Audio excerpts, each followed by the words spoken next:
Okay, the game we're playing. The game, yes, we are playing a game. The game that you all just lost. What? Oh no. So what you're saying is we just need to keep talking, and then you'll cut out any mention of the game. No, that's the opposite of what I said. That's where editing comes in, my friend. That's where editing comes in. Yeah, I'm gonna edit it so that it's only mentions of the game. Okay. So last time you were all bad people, and the hashtag Cretchling did nothing wrong. People in the comments are very upset. It's just one person, but but I wrong. support them and their cause. So last time you did Fortress admin and you beat up a kobold. I hope you're all very proud of yourselves. I think we didn't did the touch the kobold. most dwarfy thing that we could, considering the circumstances. Yep. Okay, so, and I believe you were in the process of hauling Cretchling off somewhere he doesn't want to go. Yes. So yeah, I think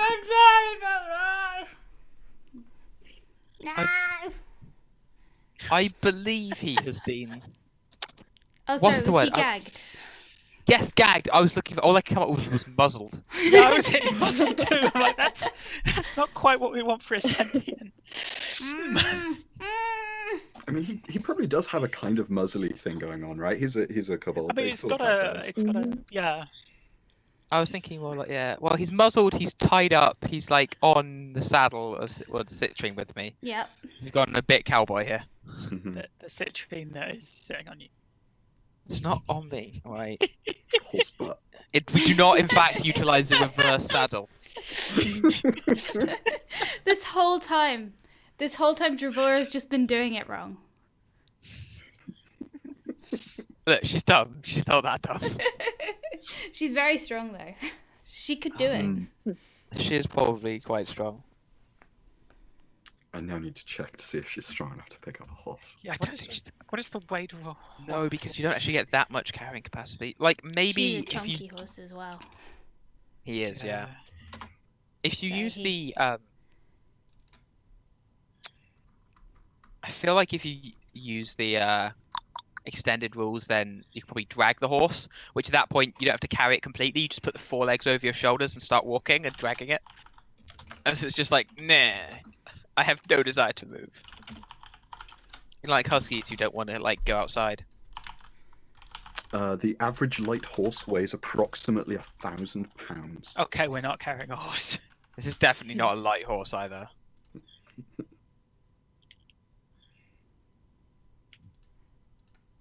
Okay, so not carrying the horse. Anyway, I believe right, you so were yes, I deciding, or you pretty much decided what you were going to do with Yeah. poor little So if I Cretchling. remember correctly, the idea was we were going to drag him back to the fortress, stake him outside, or manacle him to a stake outside, not like, physically through. I mean, even that might be a bit too cruel, like for us. And stick a couple of guards on him, and then just take him in the morning to go and answer for his crimes with the elves. That's okay. So I guess back to the fortress. Well, also looking back at this map, I realized that I was chasing after his donkey. Yes. You were. I believe. Did the donkey? I believe the donkey got away because you kept grappling with him until you got the cloak off. A donkey had a couple of rounds to. Depends how fast a donkey. I guess. See, like, I just I kind only of. kinda- I think I hit the point where I stopped moving it because I was like, it's been a couple of rounds of dashing. I mean, Iona is fast. I remember I was Iona is just- okay. Is faster than the donkey. How fast is a donkey? A D&D? mule moves 40 feet. Yeah, so Today like on D&D, horse facts. Like, yeah, a mule moves 40 feet 8 with a dash. Iona moves 120, so she's 50% faster than it. Okay, And, Iona can fair, chase yeah. down the donkey. It's 60 feet or 50 feet movement? It's 60, isn't it? For Who? Iona. They can't be 60. No, they're 50. Okay, so you're... That's still faster. It's still faster than Yeah, the, it's faster. than the I don't know. donkey. It's on your sheet, Hannah. I'm Tell also. us. I need to. I'm gonna be honest. Oh, I okay. can't find my notes on what the magic items were. So while I find them, don't ask me what they were. Okay. So I'm going to sit down and start. doing this. No identifying for a minute is allowed. That's fine. Clearly, what we need to do is get a cart so we can put the cleric in the cart so we can identify while we travel. We have carts. Yeah, but not on us. No. Depending on Tensor's the floating roads, I disc probably have- attached to citrine. Can you Tensor's floating attach Tensor's floating disc? Is that a thing? So that's a very complicated question. Like it's a disc of force, and it's unclear whether or not it's two-dimensional. That's fine. In short, it's not clear. Mm. Yeah. It's 1 inch thick. Oh, it's 1 inch thick. Oh, okay. Yeah, There we go. 3 feet diameter, 1 inch thick. Clearly, it's been a while since I read that spell. Okay. It's 3 feet above the ground. What the fuck is So yeah, you could probably tie something to it. I mean, importantly, we don't have Tensor's floating disc, No, we don't. so this doesn't help us.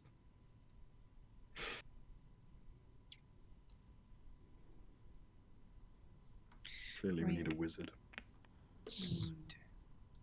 Matt, I don't know if that would be on brand for this campaign though. It's true. I feel like dwarves and wizards are a thing. Yeah, but that's like an int score. Oh, it is not our thing. No. Who plays wizards these days? There's no int in 5th ed. It's true. I know. Let's not start that run though. Okay.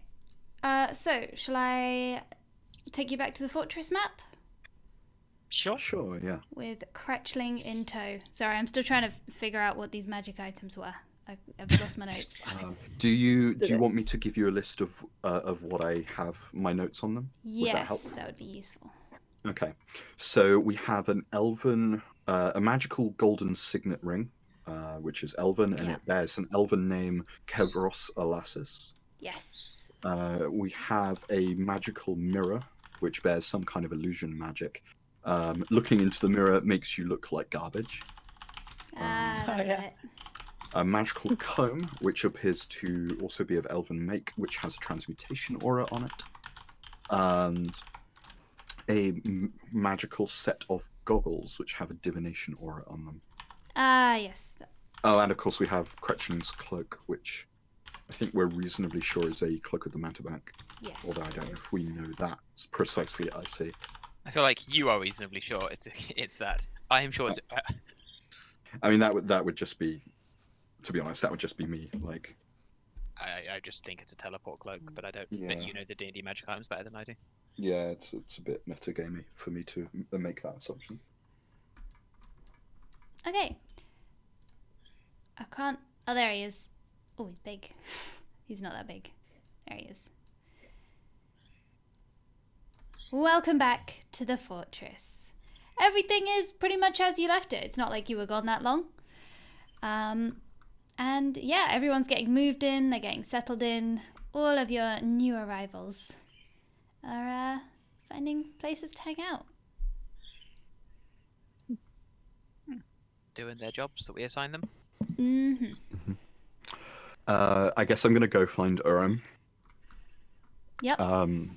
And let her know that we've captured a kobold thief, and ask her if she can task some of the guards to form shifts to watch over it for the night before we take it to the elves. Yes, I can do that. And and we'll have to make sure the shifts overlap because that's a common security thing, and they'll only need enough time to rest. And her eyes light up at all of the logistics involved in setting up shift work for the guards. Oh, or you're fantastic. What would we ever do without you? She goes off to start drawing schedules. Amazing. Oh God, I'm really happy we have someone like her. Mm-hmm. Right.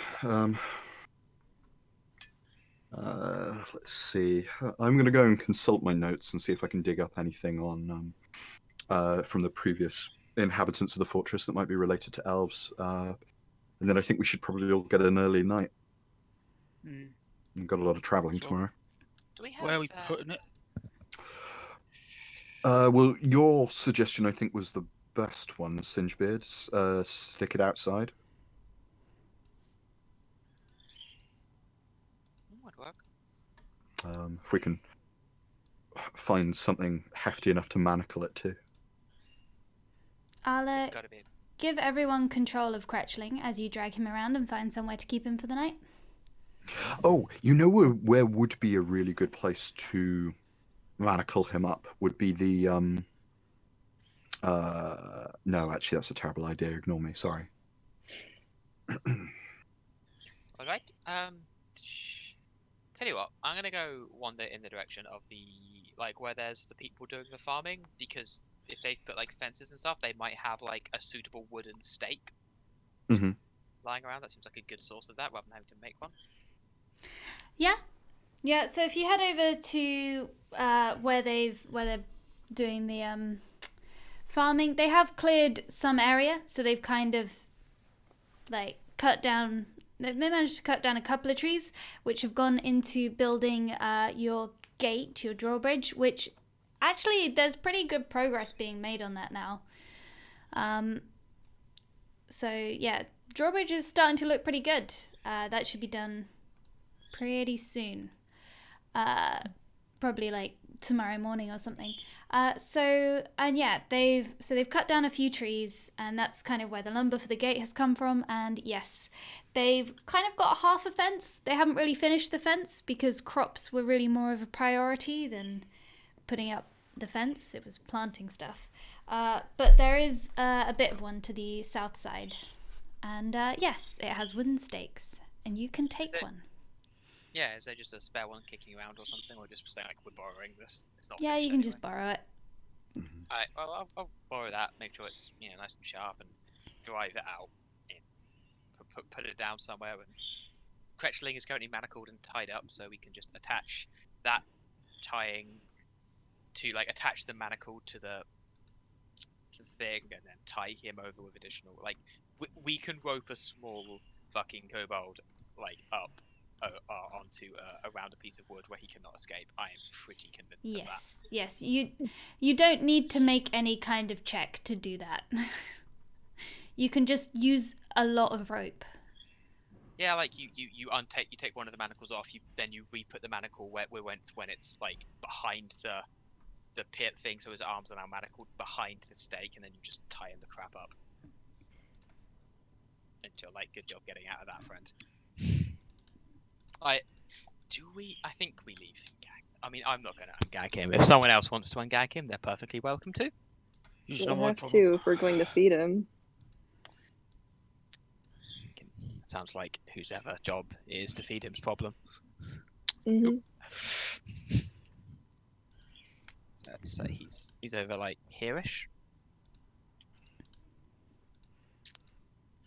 Is that a reasonable place? Yeah, I think so. Just pick somewhere and just. There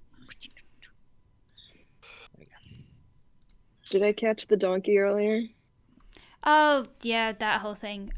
Sure, you catch the donkey. Iona is faster, and I feel like she's pretty determined, so... Oh, free food. Yeah. No! Yeah, it'd be useful on the farms, I suppose. I think the donkey is the property of the kobold, so they should be together. I'll bring the donkey. One sec. Oh, that's actually a Here good you go. point. If the donkey is actually owned by the kobold, we shouldn't exactly take it from it. I need to get home. So I'd maybe suggest tying him up somewhere separate. I don't really trust them. Yeah, Mm. they can be close though. Can we borrow another stake? Yes, you can. I will borrow another stake and then tie that like with a decent bit of room to the donkey. Though, as long Just at a reaching distance. yeah, out of reach, so I can't mind control the donkey to free it because I just don't trust the kobold not to have bullshit. Where is his items in all this? So he kind of got all the items out on his little table that were magic or of value. He's got a load of it seems to just be junk strapped to the donkey still. And yes, so there's all those magic items and where they ended up, and there's also his cloak. We should probably at least store those inside. For tonight. Makes sense. We can, it's not exactly a lot of stuff. We can ship it back with him. The elves can say how much of it was theirs, and assuming they're not lying, give the rest back to this creature, when they're done with him. I don't think we should bring him to the elves. Let's just bring the stuff.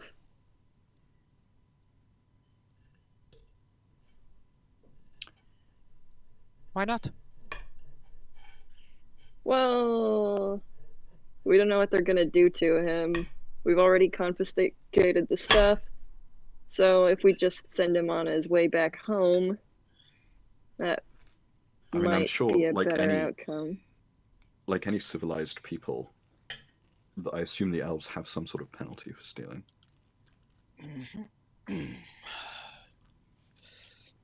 But I don't know. I'm not a justice.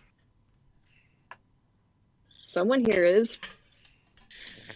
Well, can't really speak for the knife ears, but if I knew a load of people had caught a thief, I'd expect a caught a thief and they're tied up. I'd expect to be presented with the thief, not just their stuff. Why? Well, for a start, it proves you've taken it. I mean, we could have just found the stuff any other way, and well, as you said, there's probably if he was a thief, deserves to be punished. He's been punished. Well, they'll have laws. If we're handing them their stuff back, we're following their laws, so we should hand him too. If someone came and stole a lot of stuff from our fortress and then came back and said, "Oh, well, here's the stuff, but we let the thief go because we thought he'd suffered enough," we'd be furious. Fair enough.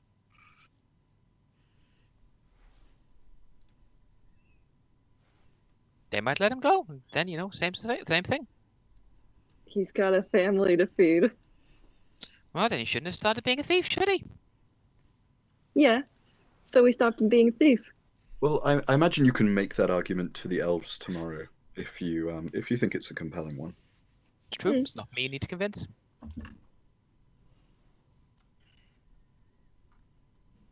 It's also not our job to hand a criminal over. Well, we're not job to arrest a criminal in the first place. I think it would be useful for relations between our brand new fortress and our new neighbors. I think it's actually significantly in our interest to start things off on the right foot. Which is why we bring the stuff back. I reckon we made it our interest when we locked him up in chains. Yep. We started this, so we're all in. Fair. All right, I'm gonna go and see if I can find anything about these elves somewhere in the papers that we've archived so far. And if we find directions, that'd be great. Sure, I'll see what I can do, and I'll see you all in the morning. So, Katie, I'd like to basically. I don't know if there's anything that Akeem hasn't properly read through yet, but I'd like to spend the rest of the evening just generally combing through so the various papers and books and such that we have recovered from the old fortress to see what, if anything, they recorded about the elves that are nearby. Okay. Oh, and also for everyone's information, I found my notes.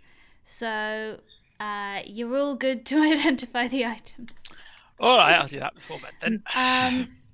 So, you're looking for anything in like fortress history or fortress documents to do with the elves. So, the very first time you showed up at the fortress, and I assume Akeem would have kept this document, there was a document which talked about the trading with a settlement by the name of Nurami, which indeed matches up.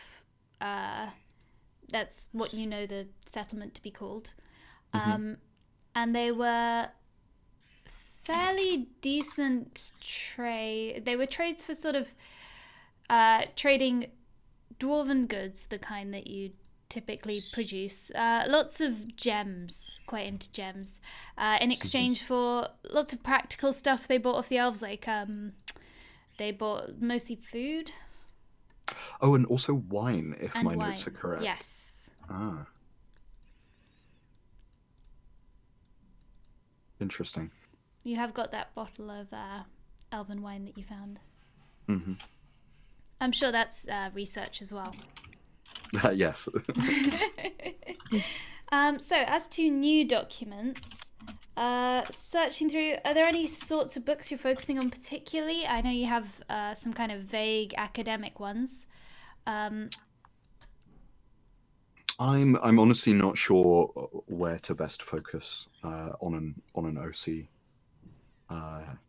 note. I'm think kind that of, I'm not sure. I'm trying to, on an OC note, just think about what information. I know what would be useful if I could find it is any records of who the leadership of Nurami is, because I mean they're elves, so they live a long time, and we're dwarves, so we live a long time. So keeping those kinds of records seems like a sensible thing to do. So like, yeah, whoever their leader is, like who they are, how long they've been there for, that sort of thing. So there were scholars' rooms that you found just south of that crossroads that happens at the start of the accommodation, and they had some letters back and forth to elves. Right. And conferring with the elves. Let's see. Scrolling back to my notes on the fortress. So yeah, they have some letters back and forth to the elves, which it's kind of letters back and forth to a given elf. It seems to be sort of academic. Unlike a lot of relationships between elves and dwarves, these two, they were just two academics who were both really, really into like niche philosophy, and so they were kind of getting on through their mutual interest. And the elf especially makes reference to like a single named leader when they talk about getting invites to go like meet each other and have meetings and talk about niche philosophy. That's when they talk about getting permission from one elf. Sorry, that was a bit rambly, but I got to my point. No, I understand. Yeah. What's the name of that elf, if it is named? Yeah. It. Sorry. No, I approve. Okay.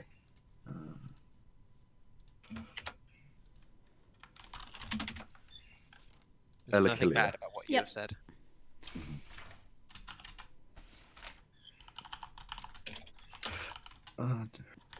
So I speak Elven. I mean, I know that names are often not necessarily sort of nominatively deterministic in these words, but like, what can I glean about this elf based on their name, if anything? Okay, so It looks not like other elven names. It looks kind of. I mean, often there would be maybe a surname associated at some point or something like that, but this is only this name, and it reads more like a title than a name, but it's used like a name. So possibly a hereditary kind of name that you inherit with the office. Okay. Interesting. Because going through the letters, you can find mention of the new. Oh, that's very interesting. Okay. The new Elikilia. Mm.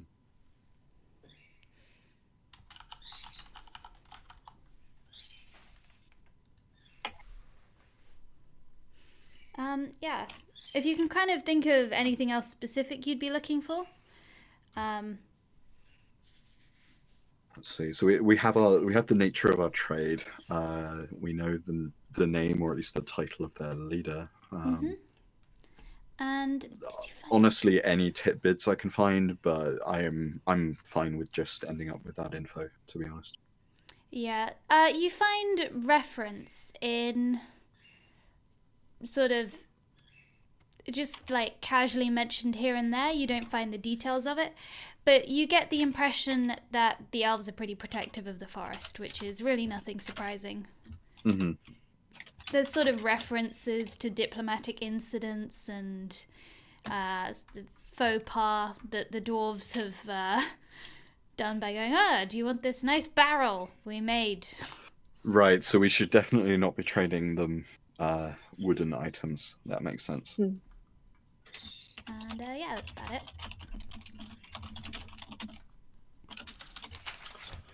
All right, brilliant. I will check that the kids are doing all right, and then I'll probably go to bed. They are doing all right.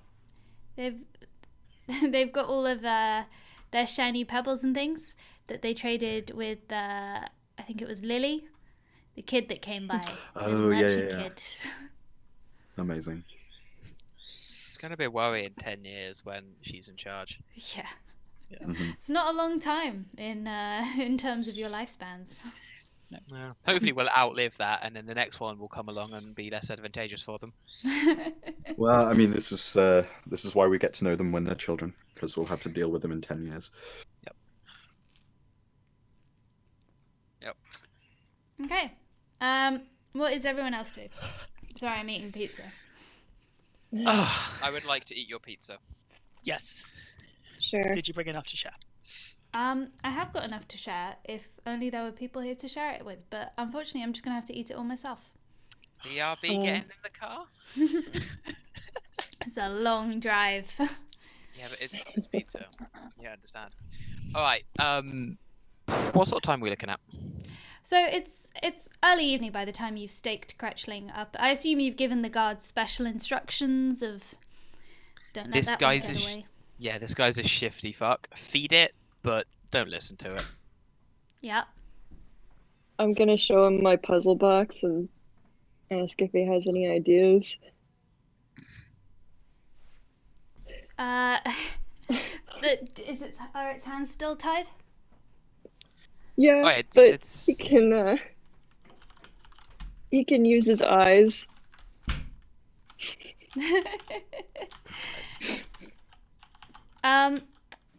His eyes are full of tears. Oh no. So it makes it hard to identify any puzzle solutions that he might be communicating with you. I Cry once for understand. yes, cry twice for no.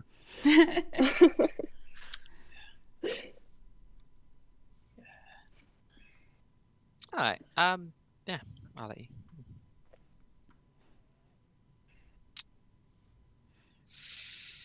Are you doing anything else, Bird? The puzzle box is enough for me. I'm bonding with the criminal. Alright, you're bonding with the gagged, fully bound criminal. Yeah. Awesome. Marina stops by to see what you're up to at some point in the evening. She's been rostered onto guard duty. That's probably when I go to bed. You don't want to be seen with Cretchling. Hide your shame. You Well, we used to probably play spent a few puzzle box minutes. with us, and now you've replaced us with this kobold. Well, they weren't any help. Cold. Have you tried telling them that the wrong one survived? Accidentally. That's true. That did happen. Okay, I think what Devora is going to do before bed is she is going to go around and check on everyone's jobs, specifically the specialists, but just in general, she's going to go around the fortress and, oh, is this going well? Do you have everything you need? Are there any problems here? How are you getting on? And do some like people management skills. Yeah, so now you've had a sort of a full day of people laboring in the fortress. You can get a slightly better idea of how long things are going to take. So you catch up. I believe you set a lot of priority to clearing out the warehouse workshop area, and investigating that. So that's pretty much there actually. It's usable. It's not like spotlessly clean. But now that you're reaching the end of the day, with a lot of dwarves working on just clearing stuff out, they're all sort of usable again.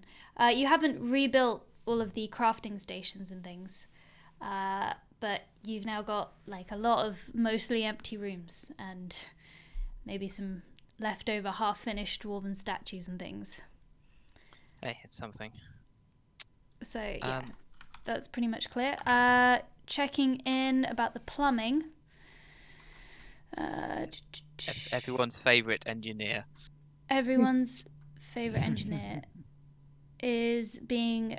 it's going to take a while. A few more days probably before they get anything kind of running. And then like hot water's a bit of a separate issue, so that'll take a little while longer than that. But yeah, a few days maybe. That one's a little harder to tell when they'll get it working. Do they need anything else that now they have discovered that would be useful? No. It's mostly working with the stuff that they've got. If you were able, if you magically, found some more tools, built some more tools for them, or were able to create parts. Not that anyone here is able to create tools and parts, then that would help speed it up. Yeah, I think you'll find someone who's very capable of doing both of those things. Wow. Not based on some previous roles. That's a fair point. And the last thing I want to check in, having checked in with people, is has everyone got a room or been assigned a room, even if people have to share? Yes, everyone has got a room or been assigned a room. I might go through before next session. I'll put that in my notes and just kind of label the rooms as assigned in case you want to use empty rooms for things. Just making sure there aren't any like disputes, I guess, between people. Like people are squabbling. This is mine. That no, they stole this. Just doing some like general rulery shit, I guess. Some people have nicer rooms than others. These rooms are definitely not created equal. However, everyone's just happy to have a room at the moment. This may change, but You've not had any like social fights or anything that need to be sorted out? no. Everyone's, because they've only been at the fortress like a day now, it's still just I'm so happy you're alive. Look at us. Mm-hmm. We're not under the sky anymore. It's true. There's no risk of falling up. Right. Well, I think that then she'll do that, and then she'll head to bed for planning to get up early with the rest of them. Excellent. I guess she'll pass on if she gets a chance to Singebeard that about okay, the engineer is doing this thing. They don't really have any tools, so if at some point you could do that, that would be useful. But I can do that this evening. Yeah. Tools are easy enough. I can spend my evening's worth of Forge Blessing to do that. Sweet. I'll do that, and I will do an identify, and then I'll go to bed. Okay. So it's one identify? Or all the identifies? I mean, I don't know how many identifies you... Is it a ritual? it's a ritual, Oh, it's so a ritual. Okay. like, as long as there's not like 50 of the damn things, It's a ritual. I'd like to get to Yes, sleep at some point. It's 10 minutes unless it states it takes longer. Ah, okay, Yeah. that's fine. Sorry, I dropped pizza on myself. Okay, Lucky. so... is it a bad thing? Is it a good thing? So, the magic items were... You've got the mirror. It is indeed a magic mirror that makes you look like garbage. And on a similar note, the comb, the elven comb of transmutation, is a comb that makes your hair rubbish, which is not what you lot want for your beards, unless there's someone you really don't like. Okay, sure.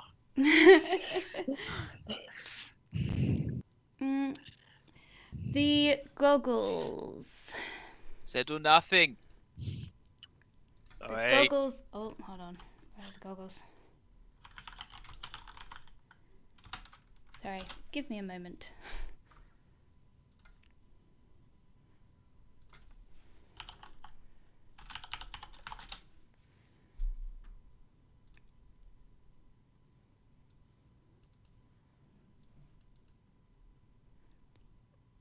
Okay, these are goggles of night. Yeah, I figured.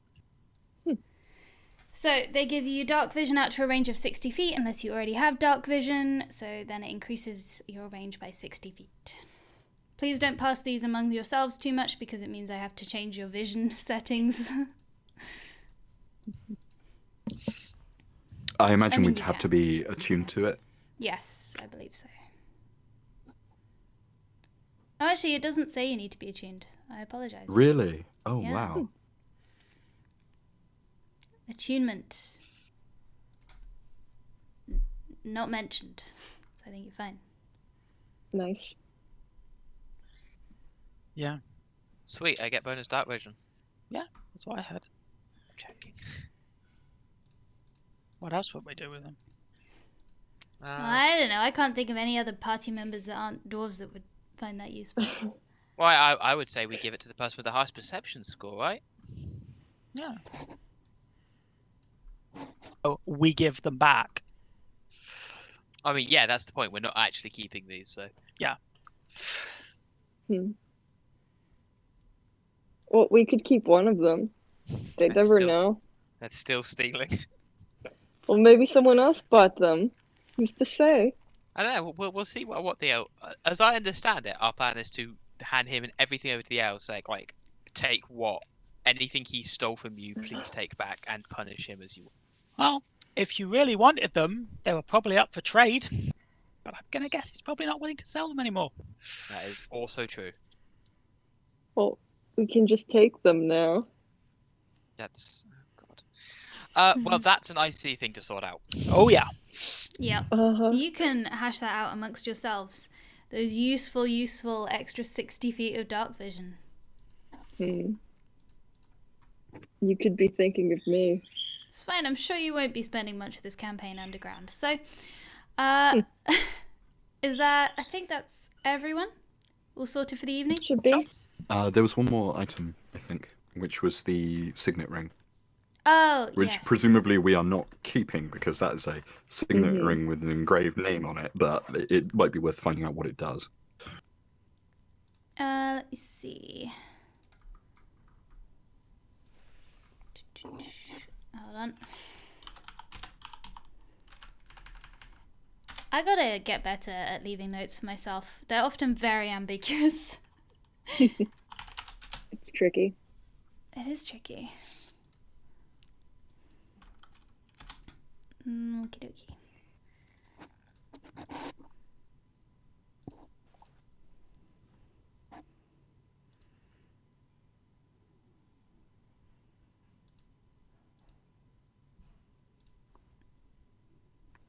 It is a ring of feather falling. Oh, that's pretty nice.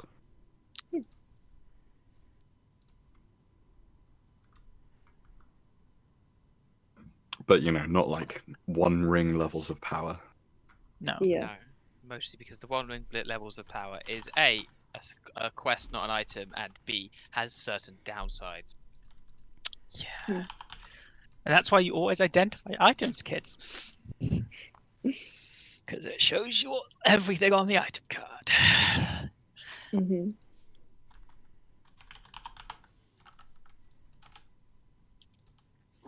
Okay, I think... Is that everything?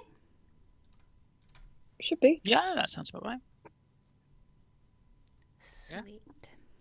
Did you note that our engineer will get a set of tools as required? Yes. Yes, this has been adjusted. In that, I've got a whole new system going on here. Mhm. Now we're in fortress management. There's a schedule, it's got dates, and then things happening on the dates. And they're getting moved when you do things. It's great. Cool. Yeah. I like.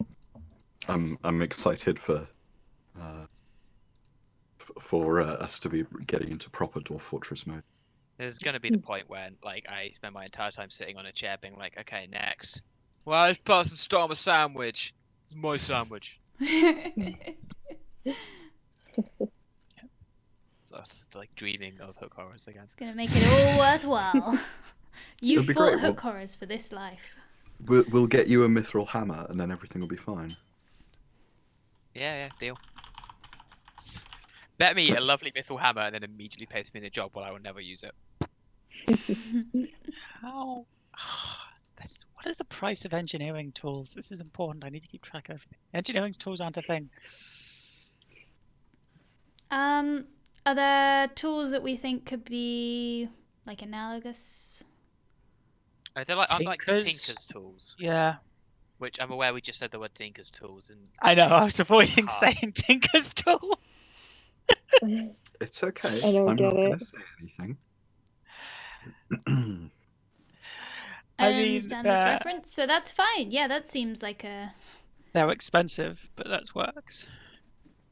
would you 50 like to gold. explain, Dax, or would you like to be? I would. I Now is suspect maybe not the time when we're nobody recording here- for YouTube. nor do any of Katie's subscribers want to hear my rant about Tinker's tools. So let's just carry on.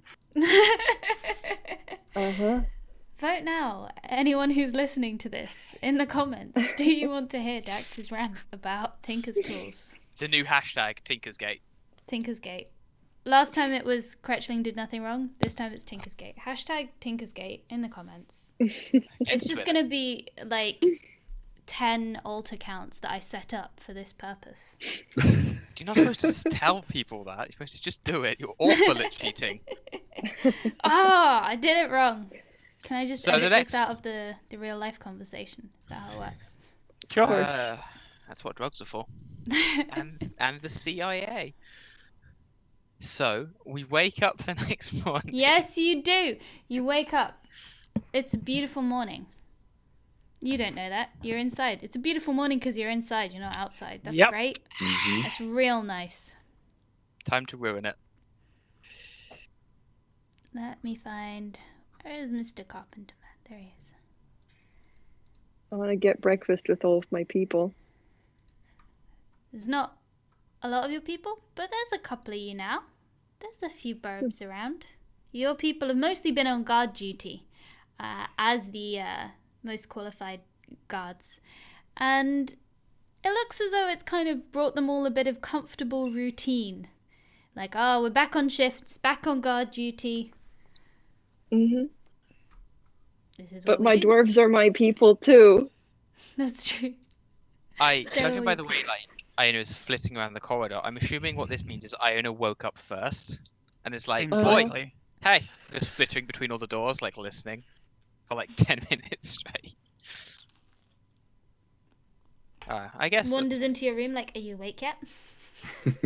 God, the doors don't lock, do they? No, you No. picked all the locks. It depends depends if they used to lock. If they were previously locked, then they don't lock anymore. Yeah, making new doors might be Priority. priority. Mm. Well, either way, we I assume at some point we rise. Yes. With perhaps a bird peering and staring at us. Burp. I'm sure Iona respects your privacy. Cretchling rises from the cold dirt outside, so that's nice for him. I mean, I think the way he was tied up, he wouldn't have been able to lie down. No, no, that's true.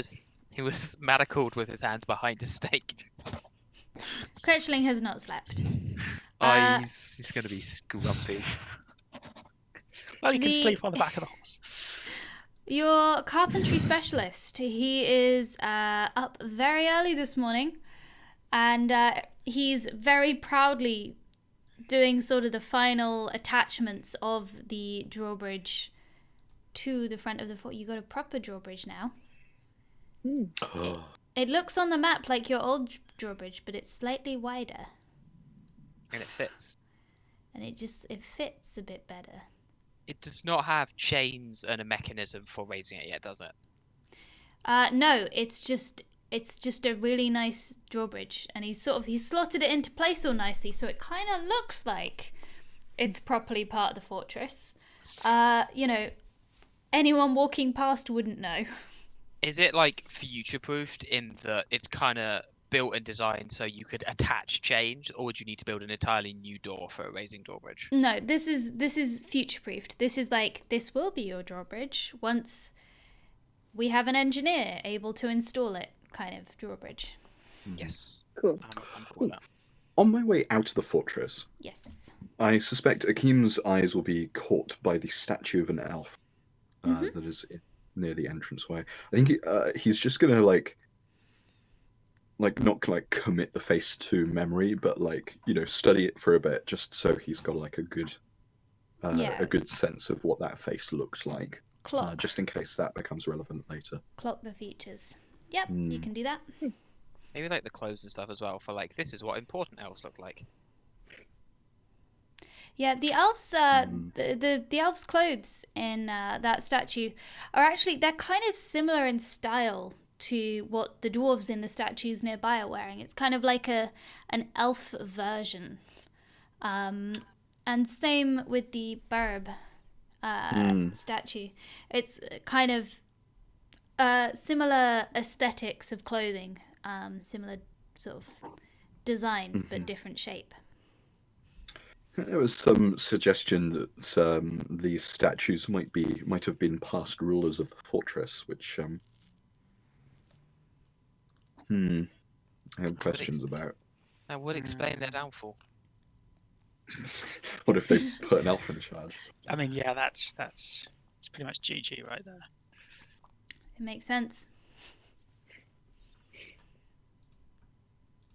Get up, we'll eat breakfast.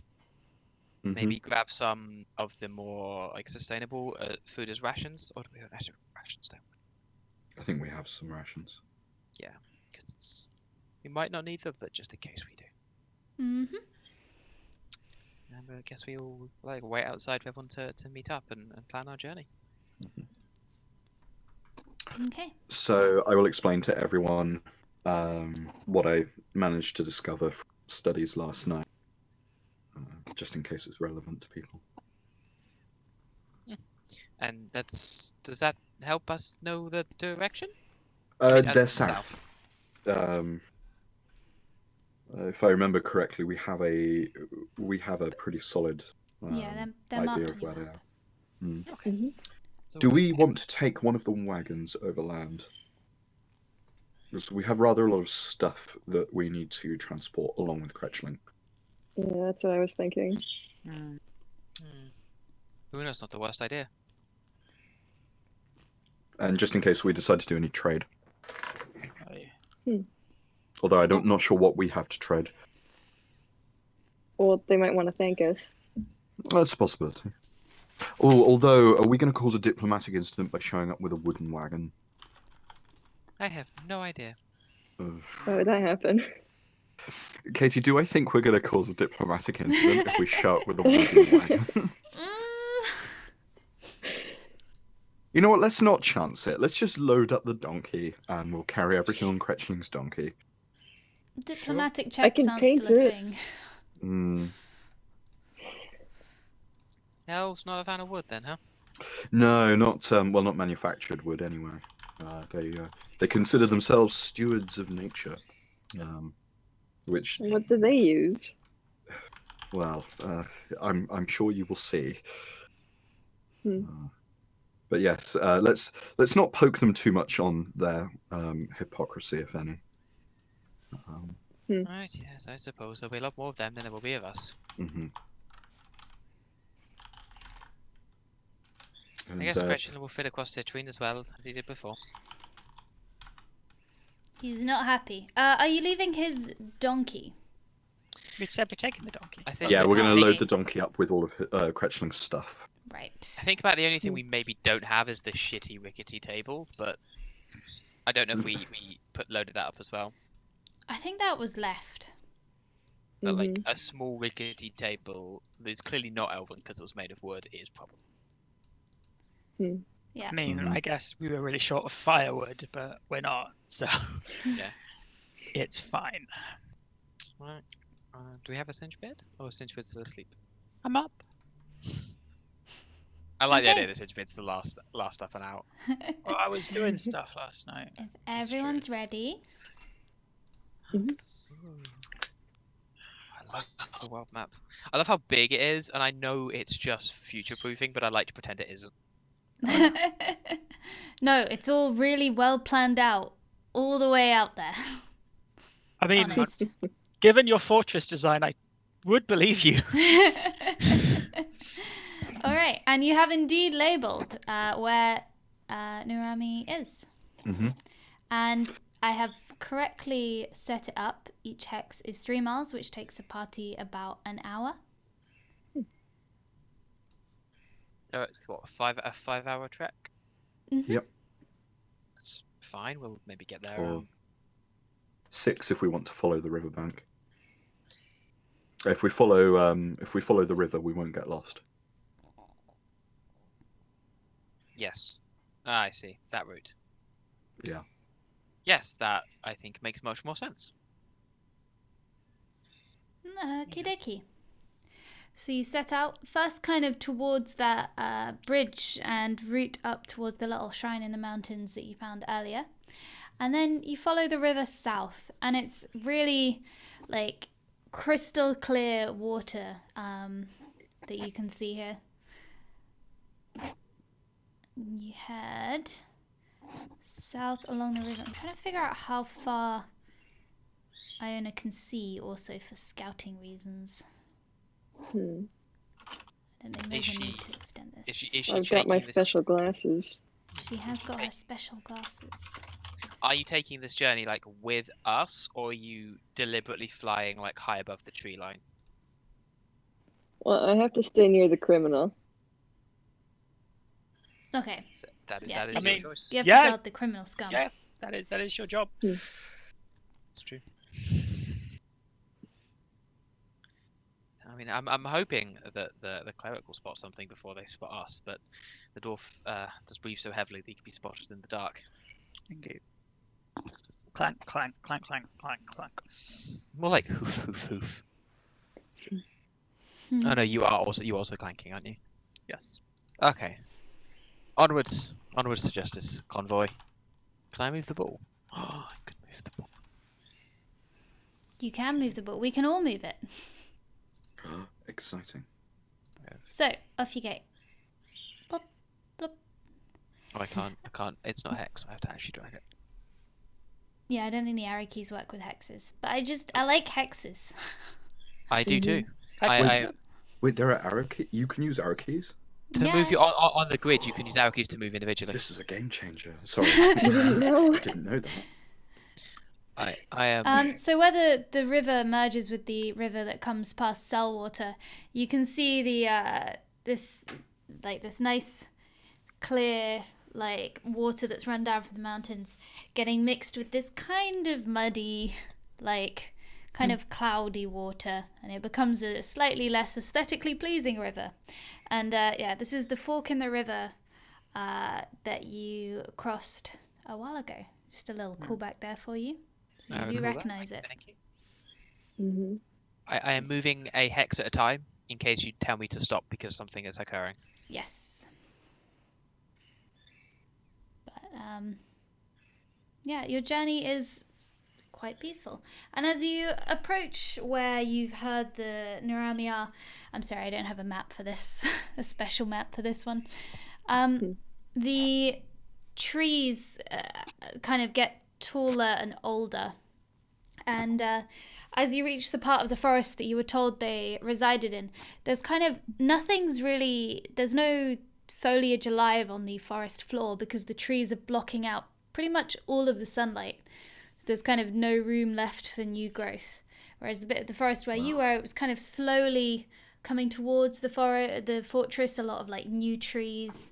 The growth has got older as you've got here. And you approach kind of the area. Obviously you don't have very precise directions from Saltwater. They were kind of like, it's like this many miles this way. It's not a precise science. As you get closer, you don't really notice any obvious signs of the elves. You kind of, I don't know, do you call out? Do you... I think if we're in about the right place, I might. So Akeem will turn to the others and go. I would suggest we sort of announce our presence. Anyone have any objection to that? Nope. Be loud. All right.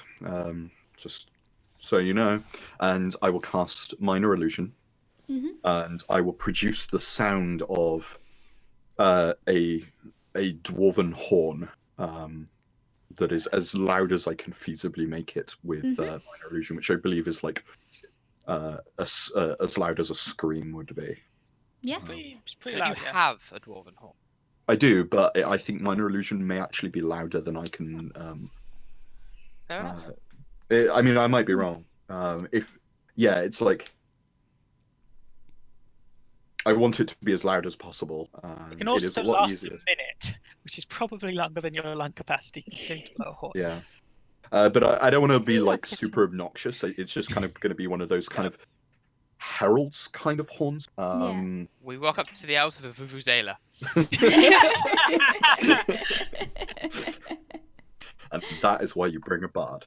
Look, it's Okay. Yeah. Alright. So, like, sort of, like the sound is sort of a very, very loud dwarven style horn that will blow. That's just sort of designed to echo through the trees and hopefully announce our presence.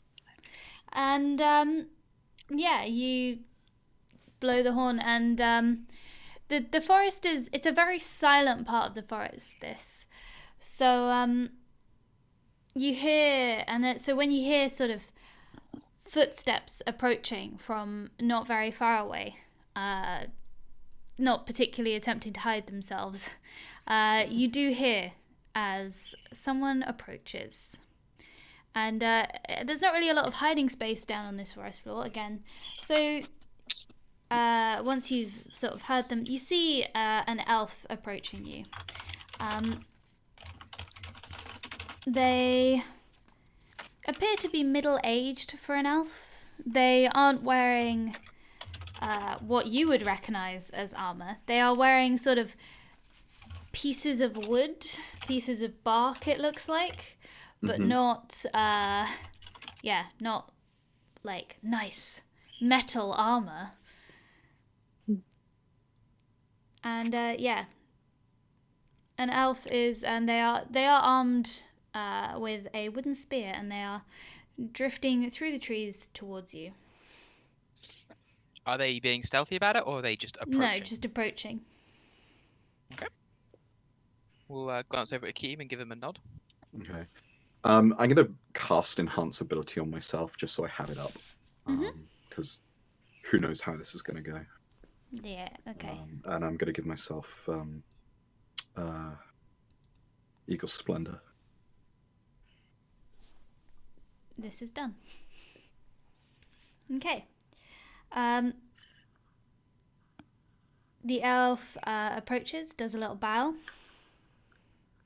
I guess I'll return the bow. Greetings, dwarves. And I will say in Elvish, greetings to our new elven friends. Excellent. To what do we owe the pleasure? We are new arrivals in this area. We have reclaimed the fortress that lies north of here. And we are seeking two things. First, we have captured a criminal who we believe to have stolen some goods from you. And we wish to return the goods and the criminal to you, to your justice. And also, we would like an audience with your leader, your Elakilia. Ah. Yes, I see. Well, of course. We will be glad to welcome you, especially since you're bringing back this criminal who so eluded us. Casts a an aggressive glance towards Cretchling. I hope you. Can I just ask a question? Mm-hmm. Because Akeem is speaking in Elvish, is he speaking in Elvish back to Akeem or speaking in Common? He is speaking in Elvish back to Akeem. Mm-hmm. Gotcha. The opening sentence was Common and then switched to Elvish the moment Akeem started speaking. Fine, you guys. What I will say to him next is, do you have any problem if I translate for my companions the conversation we are having? No problem at all. And he switches back to Common. Really, it was very rude of me to change what I was speaking. I apologize. Not at all. I just I want to be sure that everyone understands. If there are any confusions between languages, I'm proficient in all of the tongues that we are speaking here today. So. Excellent. It can clear up any confusion that may result. This will be useful. Not all of our elves speak Common, so this will serve you well. Come on, come with me. I will take you. And now, this entrance that I will show you, we value our privacy. We are happy to show you it, but please don't go bringing lots of people here. Fine. We understand. Okay. Makes sense to me. He leads you back in the direction he came from, to what looks to be. Let me find notes. What looks to be a archway, not so much cut into the side of a tree as grown into. The tree's kind of grown into that shape, and there's a door installed in it. There are runes in Elven all around the doorway. Can I ask what they read? Yes, you may. They appear to be... they're quite stylized, and they appear to be describing sort of magic, essentially. They look like runes in Elvish, talking about, transportation and things. Okay. Oh, do I get the sense that this may be a literal magic doorway? This may be a literal magic doorway. Okay. I will give everyone a heads up before we walk through a magic elven door. That Is this this a may be sort- happening. Is this the sort of thing where I should leave the horse outside? I suppose we'll have to ask our new friend here. I'm sorry. Can I ask what your name is? Oh, apologies, of course. My name is, let Katie look at the name, Amar. All right. Yes. Amar, do you have any suggestions as to the horse and the donkey as well? If you leave them out here, we will certainly be able to watch over them. Where we're going, it won't be terribly comfortable for them. With that, I will get off Citrine. I'll take Lucy off the saddle holster and attach it to the back of my armor, and hoist Cretchling off the back and like over one shoulder like a fireman's carry. And then like donkey has raise all the the stuff, visor of my so- helmet and give the elf like a big. Cretchling's wriggling is much less spirited today, so it's much easier. We should probably unload the donkey, as it has rather a large amount of goods that may or may not have been stolen from these people. Mm-hmm. Fine. Can we carry everything that's on the donkey like ourselves? Is that a Yeah, it's problem? kind of heavy. Yeah, like there's a lot of big saddlebags strapped to the donkey that you can strap to members of your party instead. Mm-hmm. Just bring the donkey. It's not that big. Hmm. You know, now I know you said to leave them outside, but the donkey's all laden in stuff. Some of it might be yours. Rather than just gathering it all and carrying it, do you want to have a? Should we bring it in because it's covered in stuff, or? Bring it in if you feel that that's best. Well, We Just can dump it manage. here. They can pick through it. All right. We should probably try and goad the donkey into the magic doorway then. Mm-hmm. Animal handling check. We have those skills. I will tell Citrine with mind powers to hang around near here, but feel free to graze and stuff.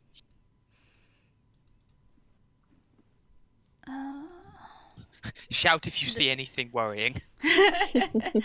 Unfortunately, there's not a lot for Citrine to eat here. There's no grass. There is no grass because they don't make it through the.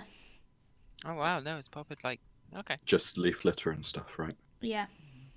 Hmm. Sorry, Feel I'm free to have a wander. just Just don't go too far. Enjoy yourself. looking at a thing.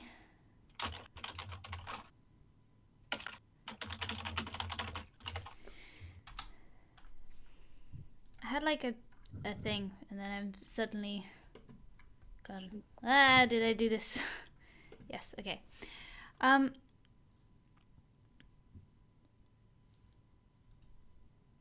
So you step into the doorway, and yeah, there's a sort of a moment. It's all a little bit dizzying, and when you emerge, you come out of an identical looking doorway in the side of a tree, but much higher up, maybe. Mm-hmm. You're on a wooden platform, and if you look over the side of it, kind of at an angle, it looks like the tree trunks just go straight down forever into the void. Is there a railing? That's There terrifying. is a railing.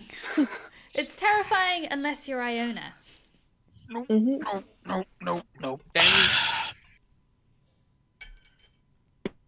I'm like genuinely creak of wood. considering casting heroism. on the party. Creak of wood as the railing buckles slightly under the grip. At least we didn't have to climb any stairs. True. That's accurate. Mm. A little bit of warning next time. Well, now we know. Let's just So- not look down. Oh, yes. It's a little bit disconcerting at first, but you'll be fine, I'm sure. You all seem very brave. So, spread out in front of you, you have this wooden platform that you've arrived on, which has railings around the sides, but it's otherwise exposed to the elements, and you can see over the edge, through the railings, to the endless tree trunk void situation. Leading away from your platform, you can see that there are lots of other trees around you. They seem of similar type to the forest that you came from. And so you can see attached to these trees are also wooden structures. The wood that's used in these structures is not the same sort of plank and boards type thing that the dwarves would use. Parts of it seem like the tree has kind of grown into a shape, been trained into like a useful shape. Or it seems that it's more organic pieces that are being used, like branches and things, than, nicely refined, proper dwarven ways of doing carpentry. And there's quite a few structures. So there's buildings that are sort of half in the trunk, buildings that are built around the trunk and kind of hug them, which are sealed with windows. And then they have little platforms around the outside, and the little platforms are what connect up to other platforms. And there looks to be, you can probably see about 70 buildings, kind of all in all, especially Iona, she can spot that. All around you, you're kind of out to one side. Ahead of you, there's your arrival sort of platform that you're on, which is fairly basic actually. And then ahead, there's a larger platform. It looks a little bit ornate. They don't really have statues and things where you would have them. They just have basically just plant pots. They've got plants. They've got some nice plants growing. It's weird. And then further on from that, there is a sort of crossroads area, which seems to take you into different parts of the settlement. But right ahead of that crossroads, there's a huge building. It spans 3 trees. So it kind of connects all 3 of them and uses all 3 of them for support. And they are some distance apart, is a large hall. And everything's just a little bit lopsided and asymmetric because that's how organic things are. And it's all very disconcerting if the height wasn't enough. So I think after taking about 4 steps, despite having only recently raised it to talk to them, Dravora reaches up and slowly lowers the visor back down on her helmet, therefore blocking her peripheral vision from seeing down. Like, no, there was only forward. Like the other, like she got a Kretchling and one arm like over her shoulder, probably holding him a bit too tight. Squish.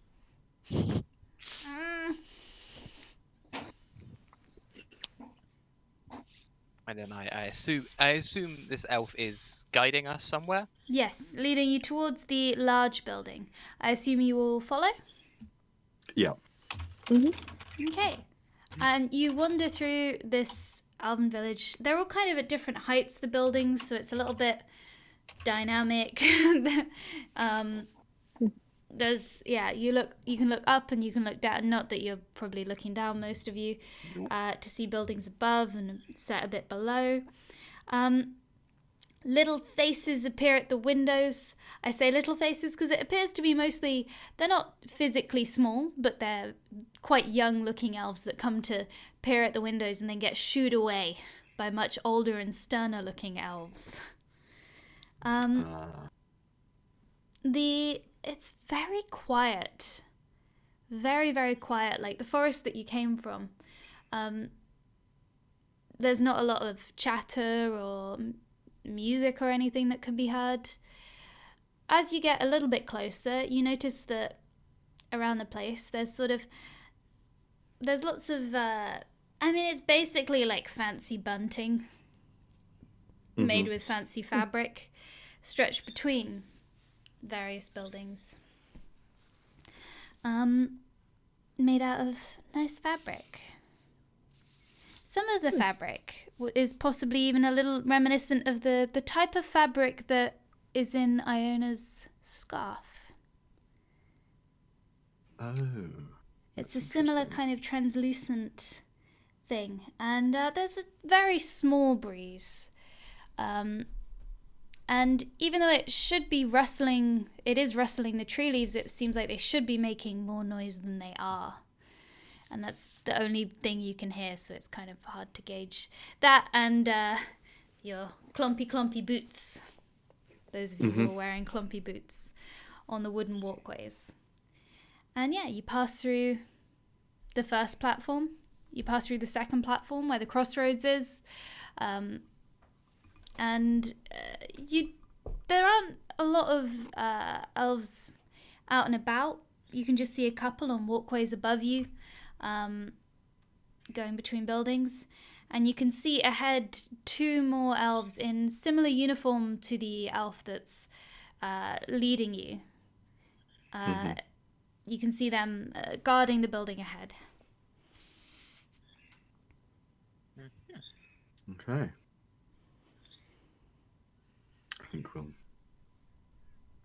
I think as everything else around here seems to be pretty quiet, we should probably just...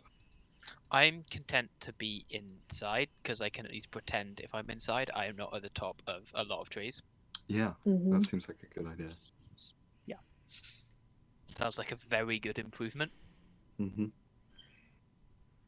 Yep, and as you enter the building, yes, you are distracted from the fact that you are outside and there are lots of trees. Because you enter into this large room, sort of, it's got this triangular base, and the wall slopes up, the ceiling even slopes up away from you. So it's at its lowest point where you are, and it slopes upwards. And the far wall has this vast, glittering window made with, it's kind of looks like weird stained glass at first. And they are arranged in colourful patterns, but you realise quickly, especially the dwarves among you probably, that it is actually gemstones. I mean, admittedly, some of them look semi-precious, not like precious, but there's a wealth of gemstones being used to make this vast window that you see. And in front of the window, standing on a sort of a raised platform with steps coming down from it, is a very mature looking elf. And she has kind of attached to the walls and then draped around her are sort of twists of fabric. They're not like ropes, but they're like fabric twisted in a rope, like knot. It's not a knot, it's like a rope braid. Fabric twisted in a rope braid, but very fancy drapey fabric, like Iona's scarf. And that kind of comes, that's attached at a few points to the kind of wall and ceiling, and it just drapes around her. You can't really tell, it's all quite incorporated. Can't tell what's going on there precisely, but yes. There are a few other elves around. There are 4 more of the uniformed elves.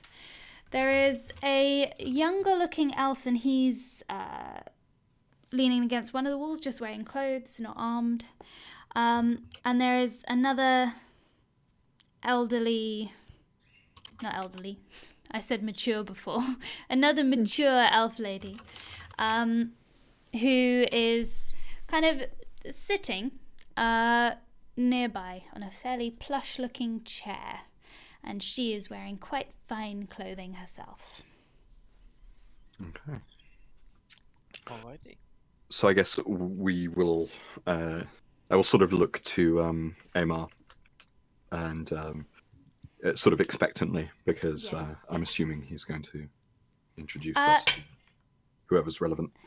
Elakelia, may I introduce these representatives of the Fortress Unultimal, who have come here to return things that were stolen. I will bow deeply to the person he is talking to, who I assume is the mature-looking one elf on with the the plinth. ceremonial fabric stuff. Ceremonial fabric elf. Okay. Yeah. So I will bow deeply. Me too. Greetings to you from the Children of Stone. We come to return what was taken and to introduce ourselves. Quick question. Do Dravora and Singebeard bow? I think, okay, so I do have a Kretchling on one shoulder. Yeah. So I've got a free hand. I think I do like a dwarven salute with one hand and like bow my I do like a half bow with my head and shoulders. Mm-hmm. He will give a deep nod. Mm-hmm. Okay. Charmed I will to... Oh, you go. Oh, sorry. I was just about to say I was going to say all of that in Elvish because Okay. I'm trying to make a good impression. And she will speak in Elvish, as she replies.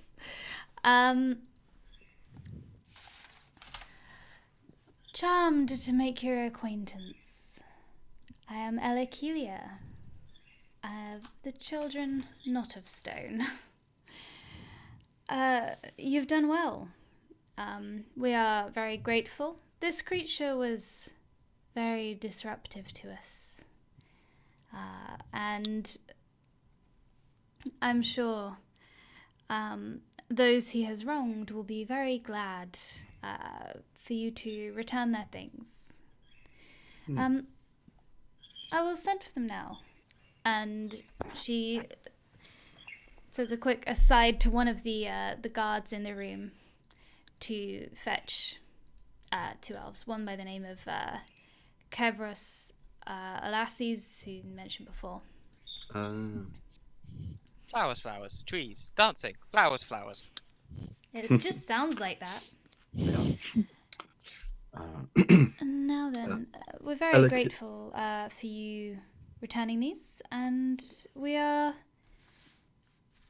I suppose, glad to hear that there are dwarves again in that fortress. Yes, we have reclaimed the fort from. Well, we are still discovering the precise nature of the fate that caused it to fall to ruin previously. If I may beg your indulgence, not all of my companions speak your tongue. Do you speak the common tongue? I don't. I would not wish them to be left out of the conversation. Although you must forgive me, for I'm fairly. I don't use it often. I understand. If you would prefer to speak your language, I can translate for them. No, it's fine. And she will switch to pretty heavily accented common for the rest of this conversation until we say otherwise. Mm-hmm. Forgive me, I didn't catch your names. I am Akeem Gomathasal. And my companions, and I will gesture over to them.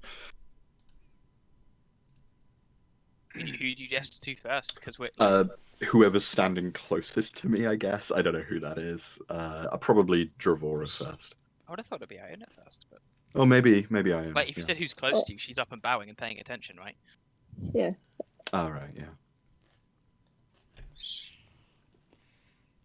I was just kind of standing there all nervous, It's true. paying attention to the window more than anyone else. Just looking at the conversation. Being like, Is she a canary or is she a magpie? There might be some magpie heritage in there. They're all the same. desperately log into Obsidian Portal. Make sure I have my surname correct. I do. Cool. Right. Yeah, I will say that, introduce myself and then probably say just before, like, gesturing to the others, I'll save you my my personal lineage. As a kind of sort of offhand joke. I don't know if she will get the joke, but it's dwarven humor. Dwarven humor. I mean, she just looks a bit confused. When she is gestured to. A little polite smile, like, okay, that's nice.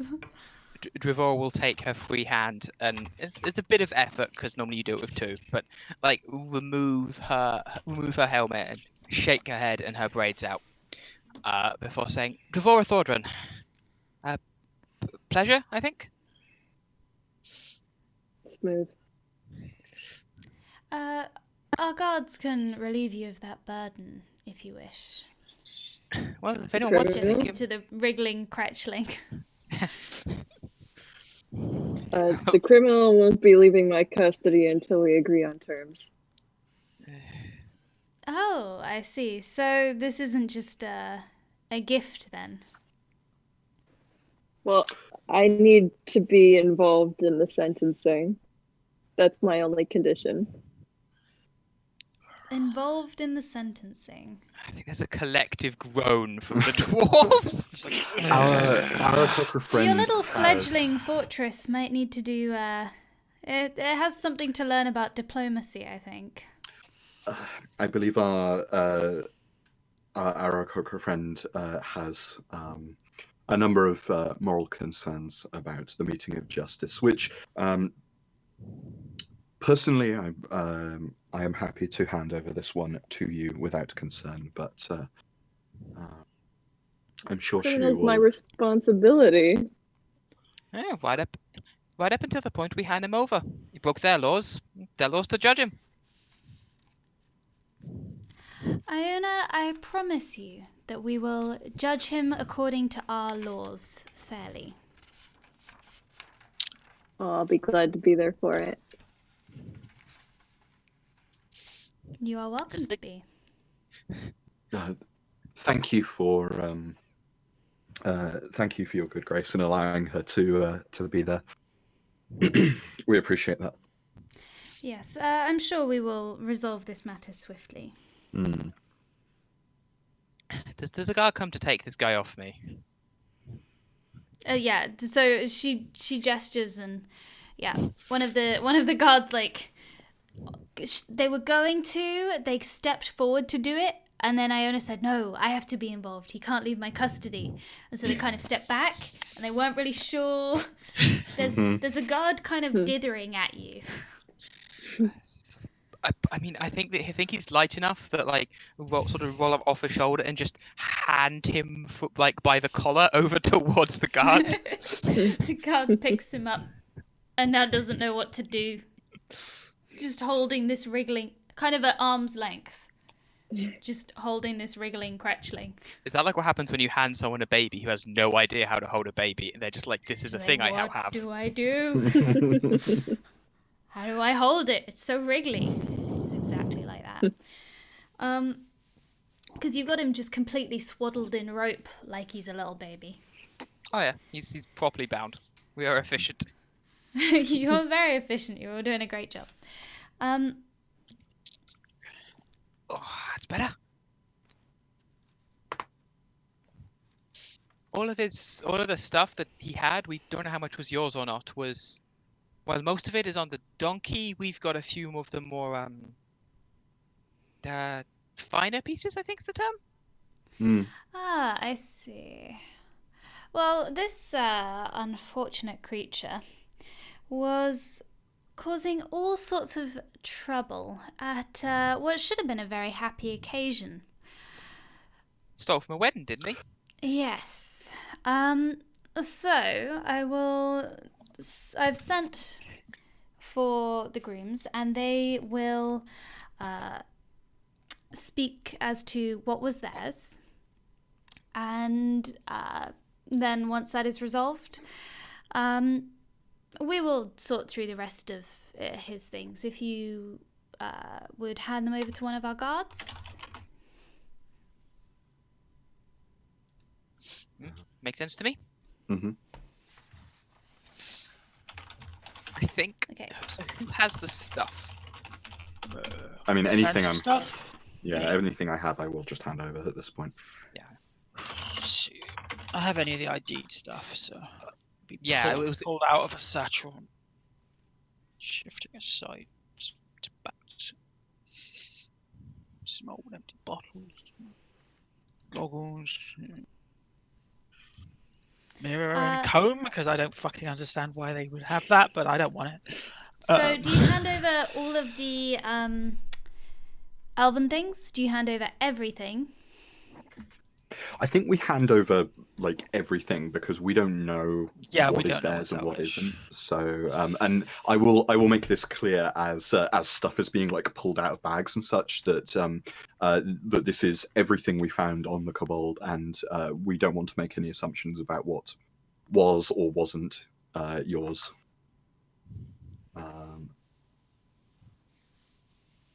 Thank you.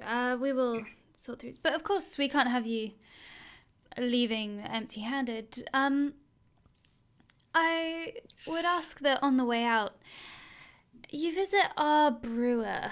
I think they will be very excited to meet some dwarves. They're quite disappointed that there's none in the region for them to discuss their science with. We've heard many we've heard many good things about the brewers here, and yes, I'm sure we would be more than happy to restart that particular relationship. Can't say I've ever thought of an elf as a brewer before. Be curious to see what they do.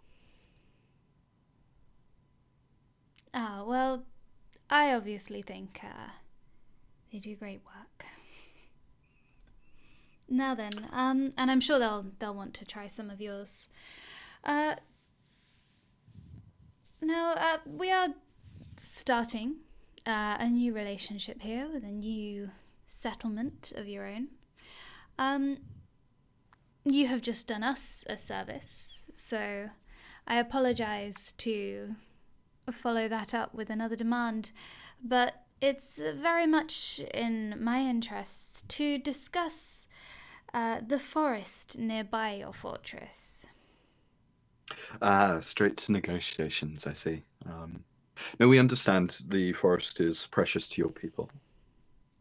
I apologize for dispensing so quickly with all the niceties. Oh. I'm sure we can carry on if you want, but I've never met a dwarf who's particularly enjoyed all of the diplomatic formalities. Oh no, I quite appreciate getting straight down to business. That's so to be said for plain speaking. Did Is you at have this a point, prior sorry. arrangement with the previous inhabitants of the fortress? We were not. We didn't have a lot of contact with the previous fortress. However, they did respect our limitations that we gave them. They were happy to comply with. We negotiated such that they could cut down enough trees for their needs, if I must put it that way, and no more. I think we I think we would be, in principle, willing to honour the same agreement. Although I think the precise numbers of such a thing would have to be hashed out in a bit more detail, and I would defer to Singebeard here for the for likely estimates of what we would consider necessary. But in principle, we are. I think I can speak for us.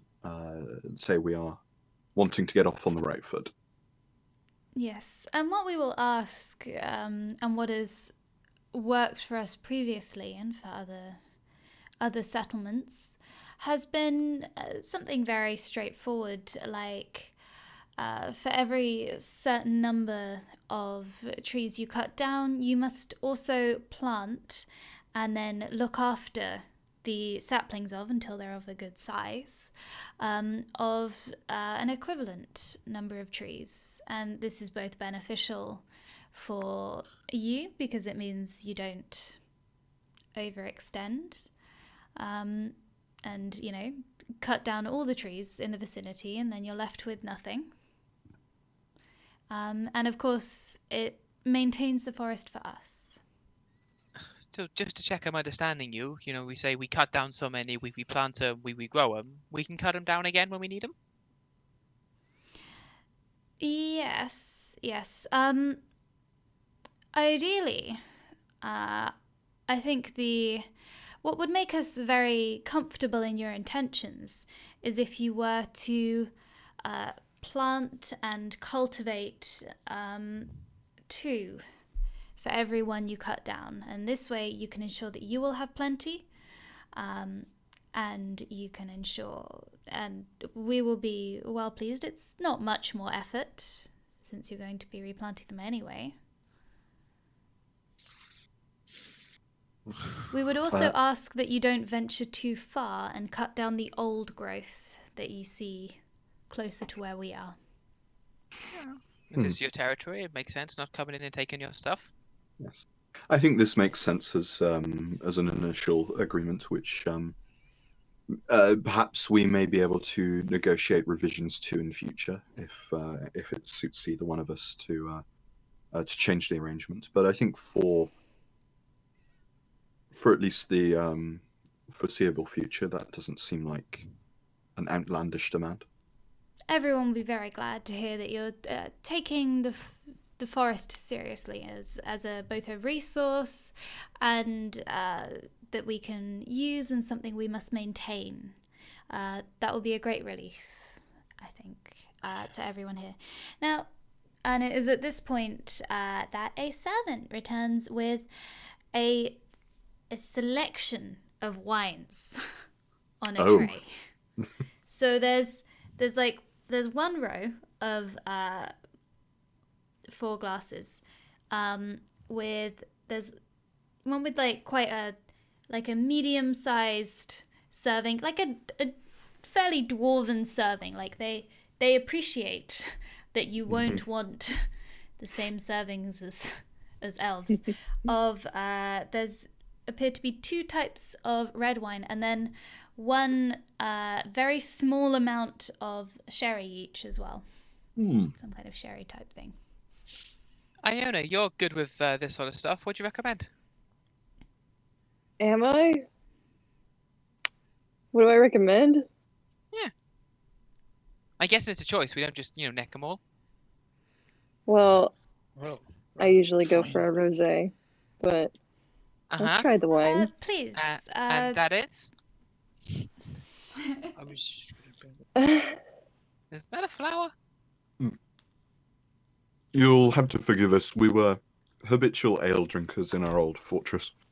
Singebeard starts I understand. sniffing them, trying to work out which is the strongest. I recommend that you drink them in the order that they're presented. First, this larger glass, the sherry is last. And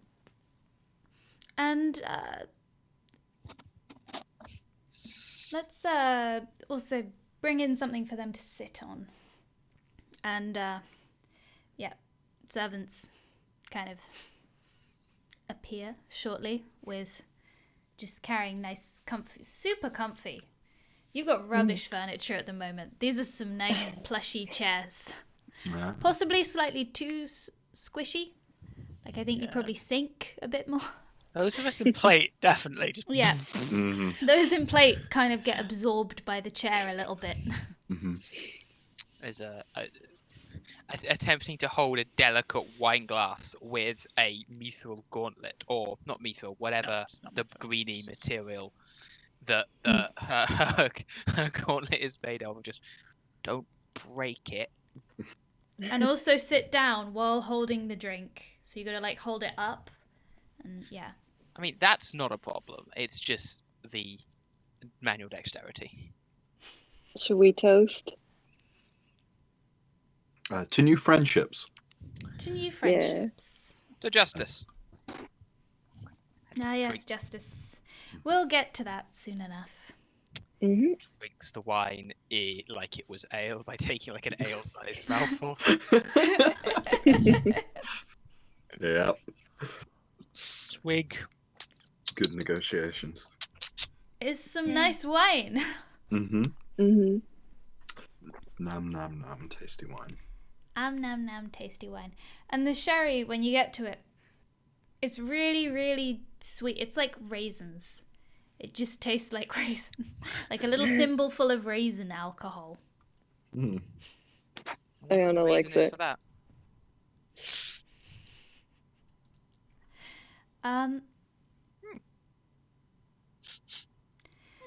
Sniffy Yes, empty glass to of it right now. new friendships and a good relationship. And you've certainly done well. You've started well. We will... if you would like to meet with the happy couple who will now... Ah, yes, See we should extend our justice? congratulations. And the... yes, the brewer will want to speak to you if you have an interest.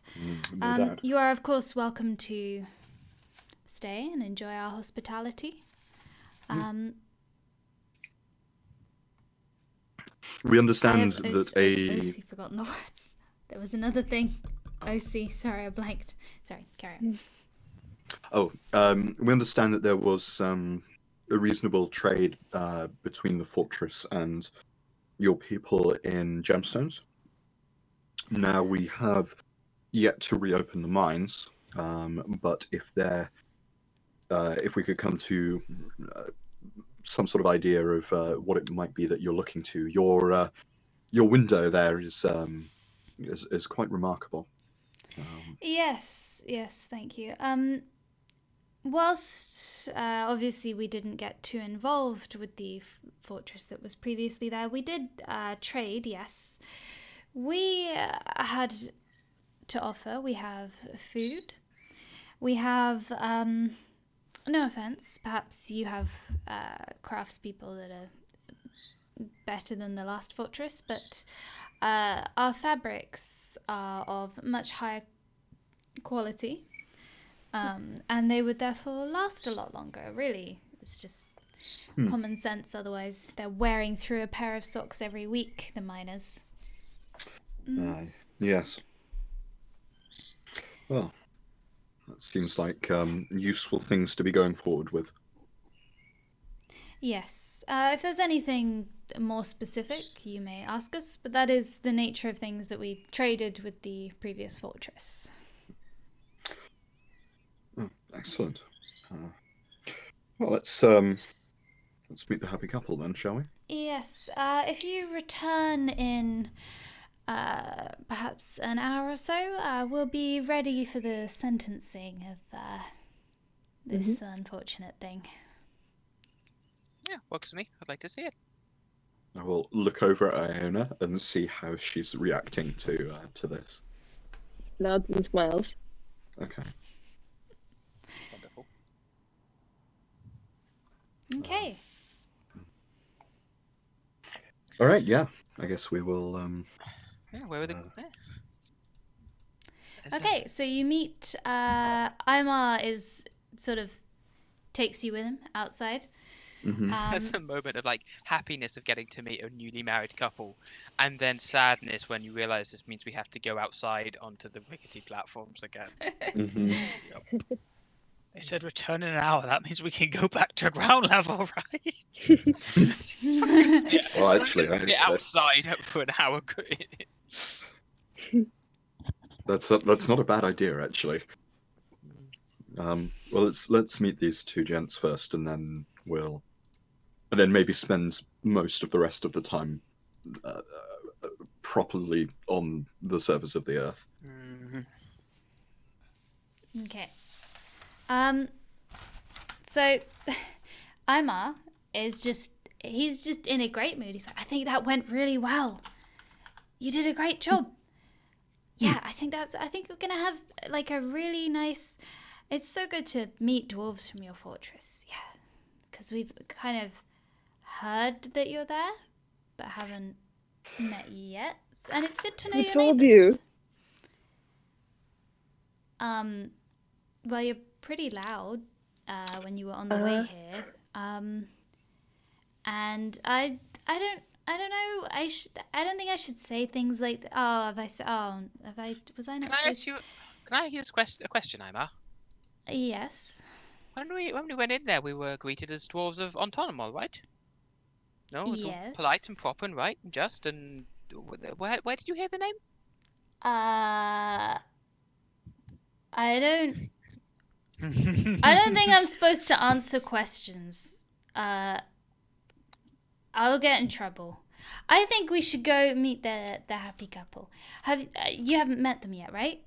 Oh, it was such a nice wedding until Kretchling came along.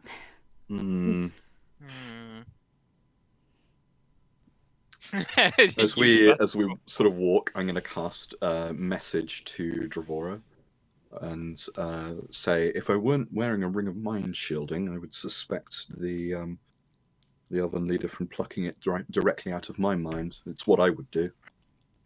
Well, I believe I can respond to the message. You can, yes. You can respond The to rest this of us message. aren't. Yes, of course, that's true. I did. You didn't notice anything, did you? I'll cast message again. No, but I don't have a way of detecting magic, but I don't feel anyone in my head. I'll cast a message to Singebeard as well, and I will say, I don't suppose you had any indication that anyone was probing your mind, did you? No. None. Okay. I will just nod, and I will sort of tap Dror on the shoulder and shake my head. Give him a nod. What's Bird doing? Has Bird been horribly distracted? Is Bird flying around, or is Bird just walking politely with the convoy? Mostly politely walking. Okay. Kind of interested in playing in the trees. Has resisted the urge to go fly around and see how high up they actually are. Yeah. Fair enough. Okay, so you are walked through to where the you walked through kind of the more residential area, and it's here that you see a lot of curious faces kind of peering at you out the windows, but not a lot of people out and about. And you're taken to a house that looks like it just sort of grew out of the side of a tree. And it's got kind of three branches emerging very close from the trunk next to each other at the bottom, and these sort of are bent upwards back towards the trunk, and then in between there's kind of more of the branches and bark and things, and yeah, it's quite cute. It's got a little door if you're into that sort of hippie thing. And the door is open, and two elves step out to greet you. Hello, thank you so much for bringing back the gifts we were given, and just for bringing justice. It's something we'll look back on and laugh eventually.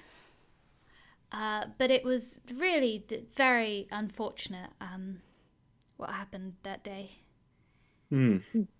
Well, I hope it didn't spoil your.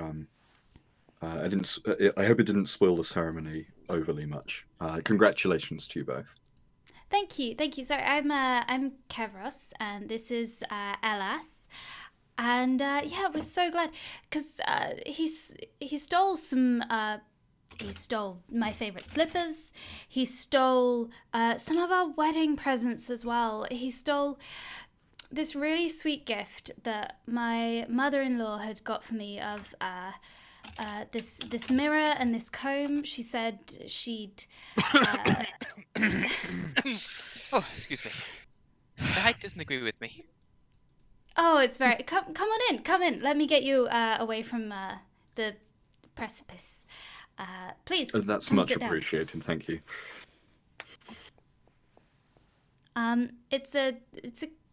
It's much less grand and fancy than the other one, but you still see touches of wealth that you wouldn't maybe expect from the simplistic outsides. So you've got, obviously there's the signet ring, was pretty fancy. And while there's it's a lot of like what looks to be elven made stuff, you notice kind of scattered around the place there's just a couple of like maybe not gold but silver, like nice dwarven crafted kind of items.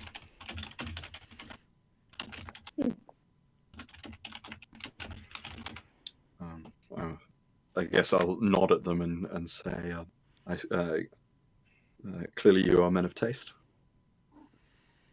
Oh, yes, I love these. Hopefully, now that your fortress is back up and running, or I guess it's a new fortress, just where the old fortress was, we can do some more trades. I know, that the Elakelia can be a bit stingy, but I think you'll find that a lot of the elves here are happy to trade with you, and there's a lot of respect for what you all do, among us. That's good to hear. And hopefully you'll enjoy what Elas here does, because he is the best baker that we've had in a generation. And this point, a selection of like breads and cakes are brought forth. Millet bread, carrot cake. Probably. There's a bread that looks like, so it's mostly stuff that's like a lot of kind of seeds and dried fruit is the vibe. So there's like, that kind of dense fruit cake that lasts for ages. Mm-hmm. And there's like quite seed-based breads and crisp breads and things, which Iona probably quite likes. She's very interested. Don't wait on us. Tuck in. And whilst you're having food, they kind of ask you questions about yourselves and the fortress and what sort of things you make and things like that. How much detail do you give them when you're answering questions? Like what sorts of things, if they're giving you like a general chat about the fortress, what it's like at the moment. Oh, it must be really grim in there.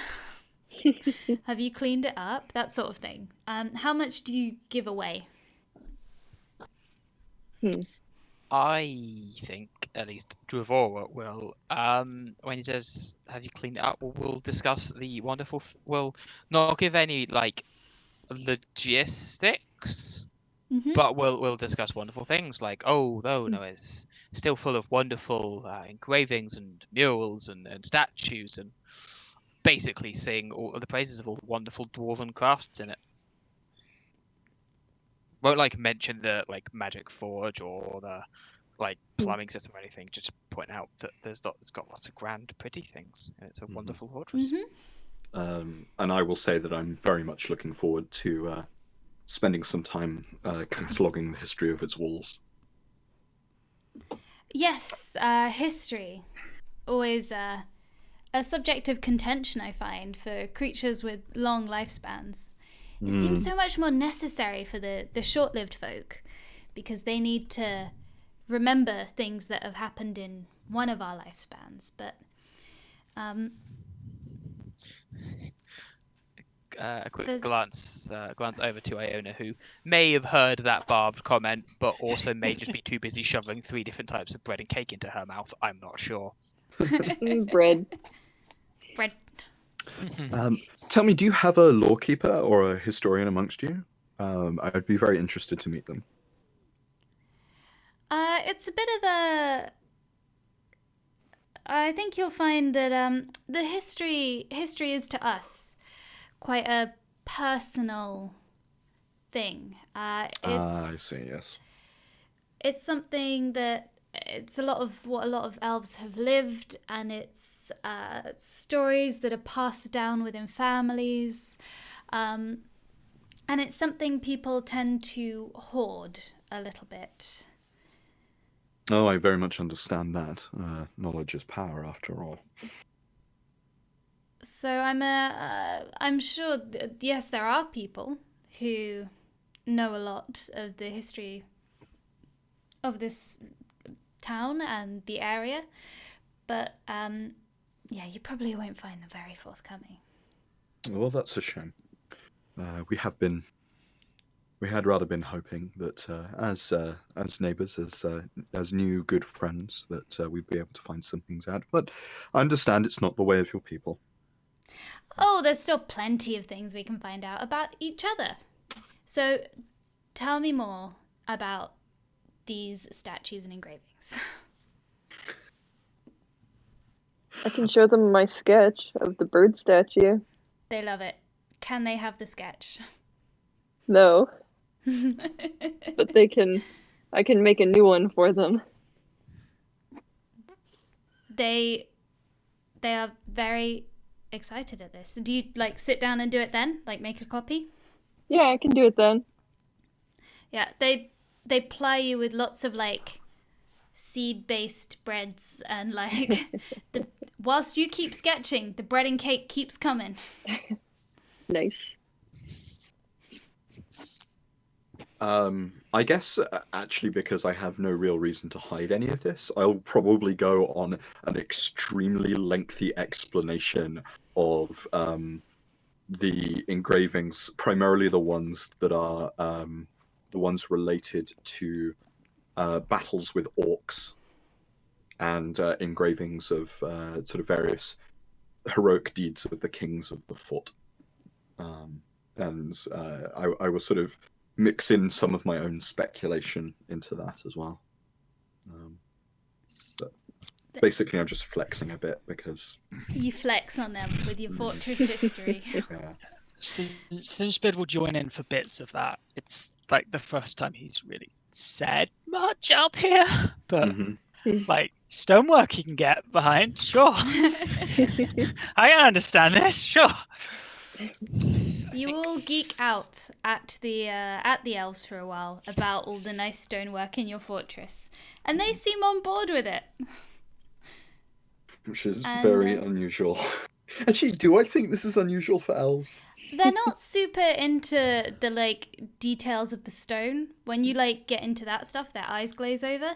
But when you talk about kind of linking it to the history of the fortress, and yeah, when you talk about like the things depicted, then they are interested in that. I mean, ultimately... Oh, sorry. While I cannot add much to the history or the stonework comments, I will add some personal anecdotes about like if you were describing something that's seen and she has done something similar, she'll like, yes, I recall when, and attempt to like basically tell like war stories or campfire when it is appropriate. which is probably not the right tone, but it's fine. And you just have a nice time. It's like a cozy. There's a lot of like candles about, and yeah, you pass a nice time. You geek out at them. They enjoy it. And yeah, as you are leaving, they sort of make up a little basket of things, and they press them into like Iona's hands as she leaves, or Iona's wings, Iona's hand She's wings. very happy. And they say, please take these with you. We've got we've got the bread that Alice has made, and some more of that bread because I know you enjoy it. And we've also I'm actually a candle maker, and you know it sounds kind of dark and cold from what I know. Living in stone, I mean, that doesn't sound very pleasant. So please take these, and you know, it'd be nice to, you know, you'll be a bit warmer among all of those statues and engravings. Thank you. There's nothing cold or unpleasant about being properly in a mountain. You can look up and, you know, not see a whole big nothingness, or look down and see a big nothingness. You know where you are with your feet on the ground. Stomp to, like, as you would normally when on the earth. Probably a slight creak. Stomp. Creak. You're on like some kind of borderline rope bridge. Yeah, like that. But your gifts are nevertheless appreciated. Thank you very much. Well, thank you so much. I'm looking forward to getting all of our wedding presents back that we lost, and finding out whatever else Hopefully they was are all taken. there. We I don't know if it was mentioned to you, we accosted the kobold out in the forest who was attempting to trade with us. It's possible that some items might have disappeared before we accosted it. But We haven't seen the items yet. What did you? well, you say? described a mirror and a comb. Was that correct? Yes, they're gifts from and from my your mother-in-law. ring, I believe, Kavros. Yes. But yes, those were present. But there are a number of other items. I'm not certain about your slippers, I'll be honest. But with luck, everything will be there. Hopefully. Did we ever check Kretchling's feet? Like, he wasn't wearing elven slippers, was he? You did not check his feet. Well, if he has, they've Can been removed confirm. now. I mean, I was carrying him on a horse in front of me a lot. Did I notice that he was wearing slippers?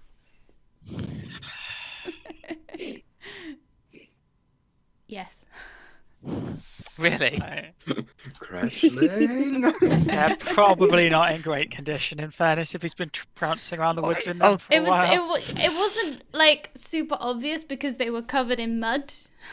Oh, in that case, when Akeem mentions, "Oh, we don't really feel like slippers," something will click for Dwarva, and she'll speak up. Oh, you might want to get new slippers. I think the little beast was wearing them outside in the mud. You see a expression of just pure horror slide onto Kevros's face. The good cobbler might be able to say them, you know, but they weren't exactly, you know. And she like taps her greaves. It's like, No, yes, I understand. That's very unfortunate. Well, let's put that unhappy thought behind us for 1 second. And Yes, it's been a delight to meet you all. Thank you so much for sharing your history a little bit. well, no doubt we will meet each other again at some point. Yes. Yeah, I guess we show up for the sentencing. yeah. Mm-hmm. Notice it was sentencing, not trial. Actually, no. I believe it wasn't even sentencing. I think it was show up to see like his punishment enacted. I think we skipped 2 steps. No, we have to discuss the punishment. That's not your job anyway. It's true. All right. But we show So- up to whatever we're going to show up to. You show up to whatever you're showing up to. And it's so it's a pretty similar. The room looks more or less like how you left it, except that similar people are in the room. There's a few more elves dressed in nice civilian clothing. The Elikilia is now armed with a very nice looking bow, Ooh. which she was not armed with before. Well, and this is like inside the Inside the the big fancy hall. hall. Wow. Okay. That is notable that the leader has. I think we now understand what the punishment's gonna be. I think we do. Cretchling is no longer sort of tied and chained up, and instead is just being held in place because it's not particularly difficult by one elven guard on either side of him. And the Elikilia looks up as you enter. Perfect timing. Well done. Very punctual. Something else I like about dwarves. You came to see the sentence. Yes. Nod. Well, I'm afraid that in accordance with all of our rules, the punishment for Cretchling here is going to be death. Makes sense. I find that objectionable. Well, you see, it's not just I'm not just inflicting this on him from a distance in the abstract. I'm going to personally enact it. I will be responsible for the consequences of the laws of my people. And if my aim is not true, then he may live. I'm guessing you don't miss much. No. It is part of my duty to make sure that my aim is true.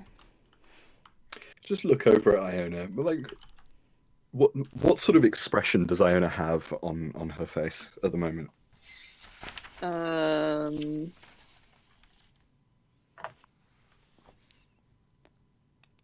is that something- Disappointment and contempt. Oh, okay. Does she look like she's about to do anything? She's thinking about something. Okay.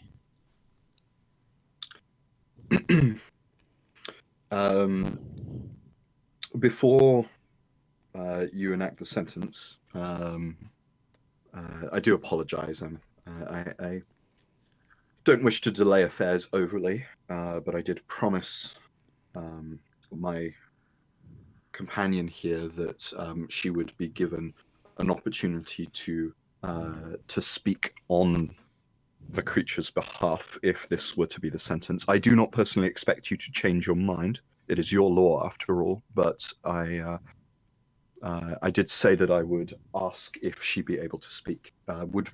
Would she have your permission to do so?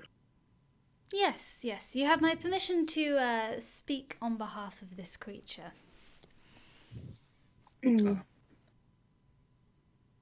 All right. I don't believe that this sentencing is proportionate to the crime. It was a petty theft, and everything was returned. This creature has a family to feed back home, and it's probably a better idea to warn the creature from further offenses. Send it on its way. I see. This creature it has made its way up here. It knows... It has made it up to where we are. It's managed to escape again. We confiscated its special cloak. So Oh, and I believe you have handed this over to us, correct? We Was it were one unsure made of- whether or not it was yours. If it's It is not ours, but then we would request an opportunity to return it to its original owners if we can find them. we are fundamentally... Our laws are very harsh on outsiders because it is important that the secret of this place is preserved. We like our privacy here, as you could tell by our entrance. no doubt after this we do not- experience, this creature will never return. No, but I dislike leaving the means for creatures to return out there in the world. So if you really want me to spare the life of this creature, then return the cloak to us so that we can be assured that nothing else will use that to gain entrance or to leave or whatever it did. I find that acceptable.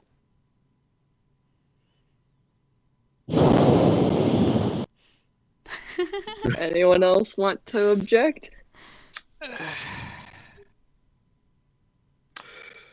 Well, I don't believe I have any personal objections to any of this. However, it's resolved.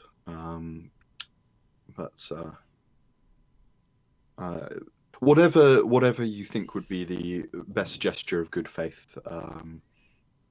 I have no particular attachment to that cloak.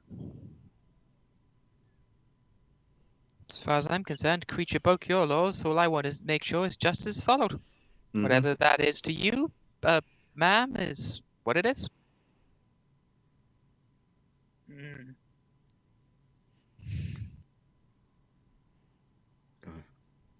It seems you are divided.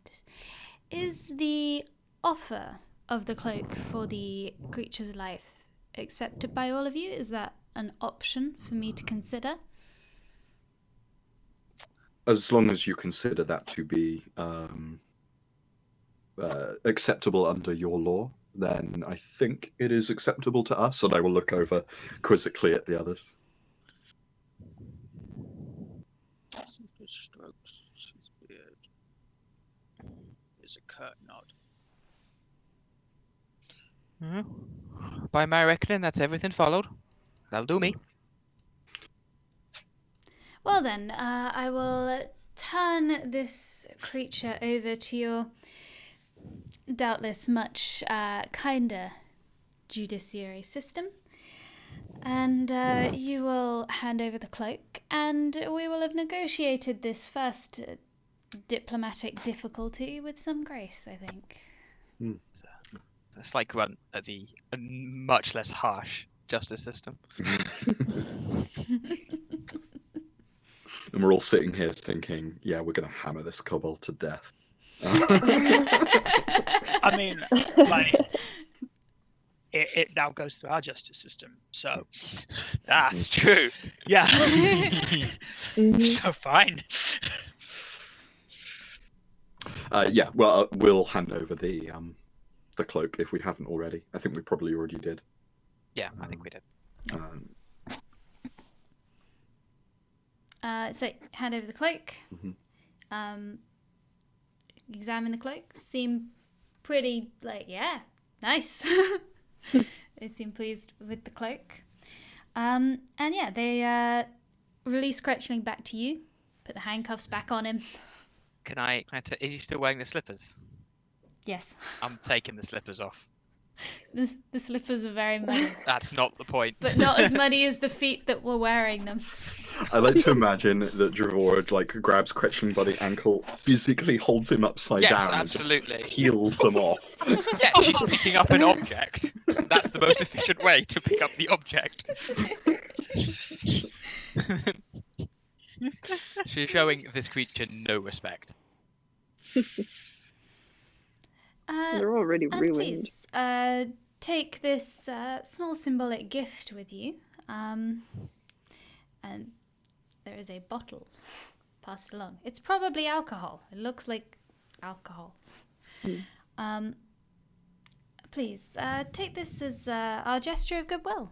And I hope for good relations between us. And us. And I will take the bottle and bow deeply. She does like a little head bob, which is the most she can manage in all the ceremonial drapery. Yeah. See, head bob. There we go. And I guess with that, I will turn and look to Amar, who I imagine is still guiding us around, potentially. Yeah. He's like, there's so much drama going on. He's loving it. Nobody disagrees with her. What? Nobody's ever negotiate. What? You couldn't negotiate with her? I didn't even know that was an option.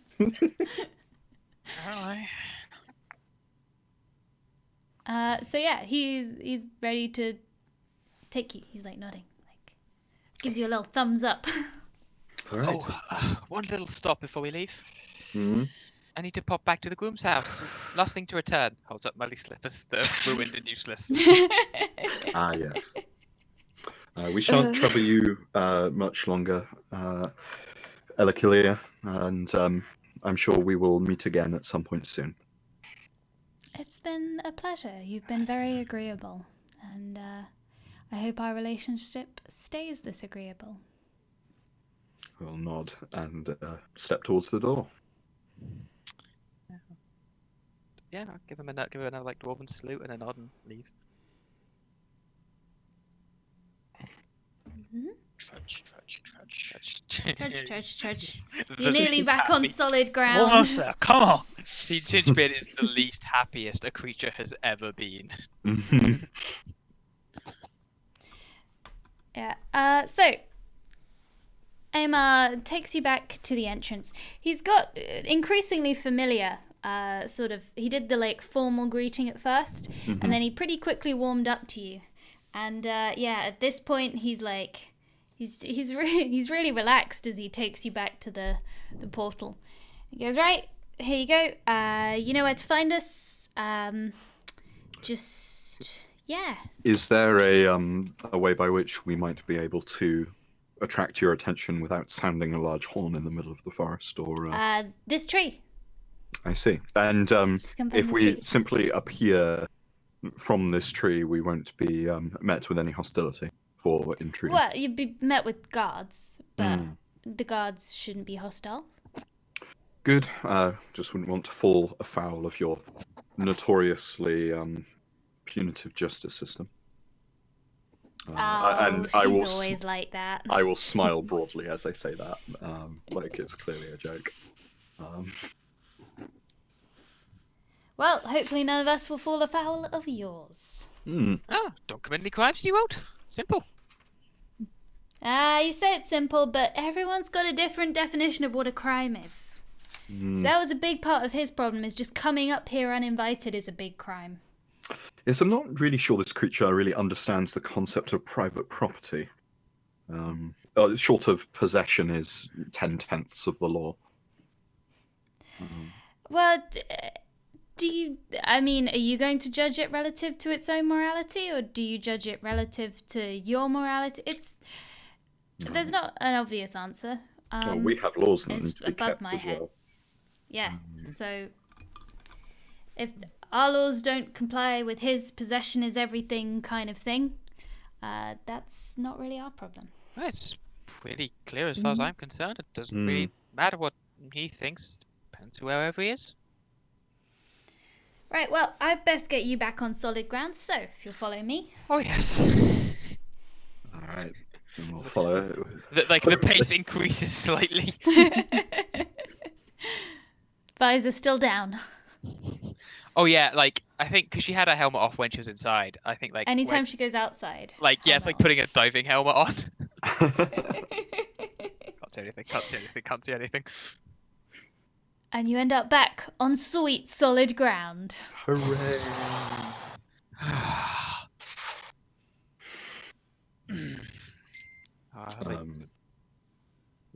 I will thank Aymar for his help in Elvish, and I will make to depart. I will thank him in Dwarvish. So if we're doing that, Well, then I should thank in what was the elemental language I know? Auran? you know Orin and you know Arakocra, I think, as and Dwarvish. But you do know Orin. Yeah, I'll it's use true. Auran. Yeah.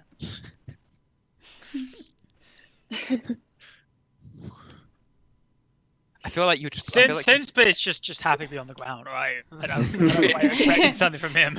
It's nice Stop ground. walking. He walked out the portal and he's just keep going. No, he's Like, gonna "I go. am He's gonna done." go a certain amount of distance, and then he's gonna wait because But, The ground is really, it's nice here. There's not a lot of foliage now. You're on the ground. So like, it's just you and the ground. Yep. You and like dirt. Yeah. Well, a thumb and middle finger in between my mouth and a loud whistle, while also like psychically saying, "Oi, Citrine, we're out. Come back here." But like I'm doing it like the whistle someone's horse. Citrine returns, but is a bit grumpy at being left somewhere with like no foliage to graze on. Do I have? Does Citrine even eat? They're They're like a celestial creature. They don't need Do to they- eat. Oh, do they not Eating need to is eat? fun.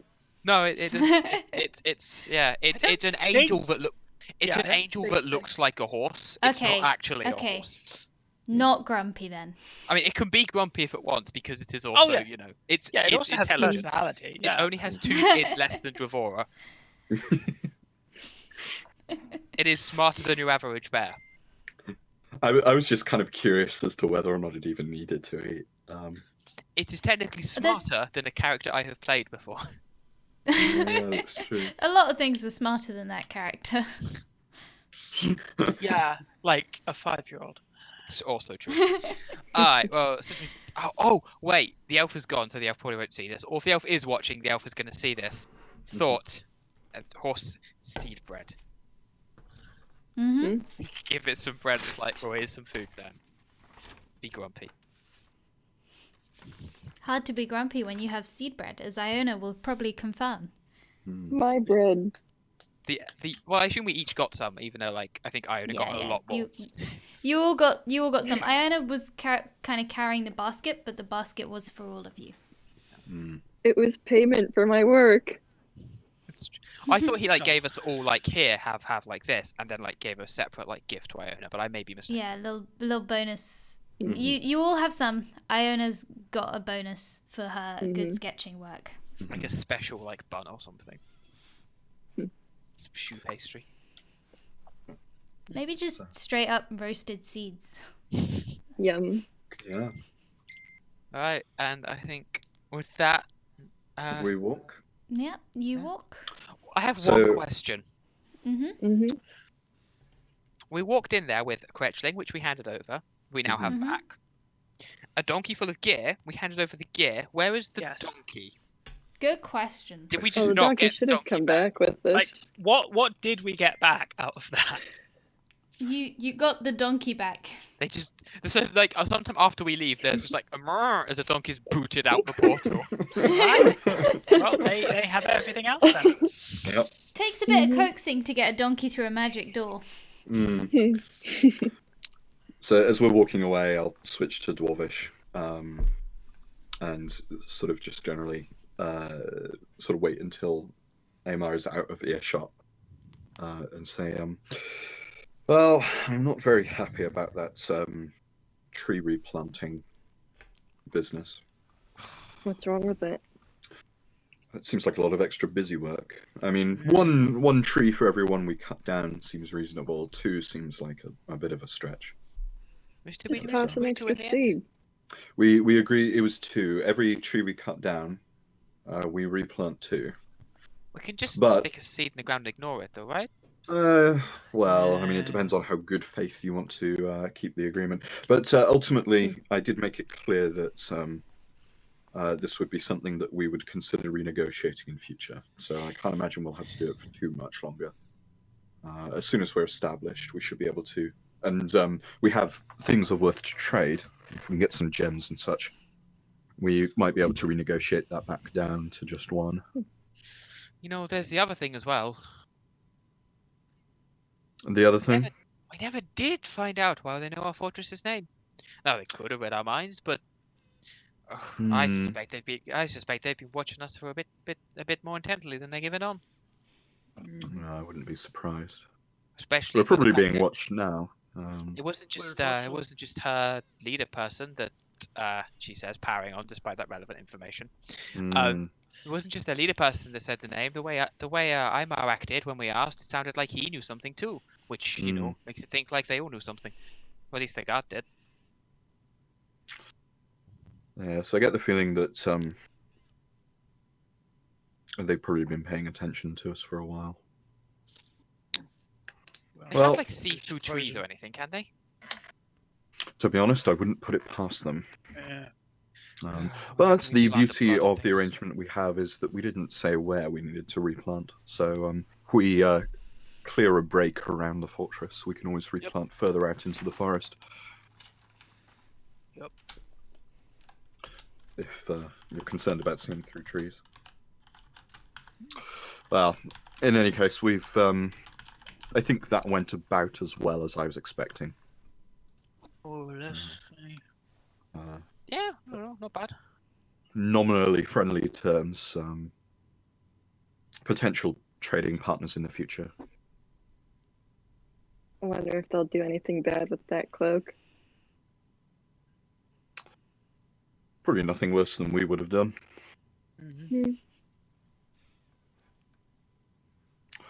Well, that's just one So- last thing to sort out then, isn't it? Yeah, that's what to do with this thing. Points at Cobalt.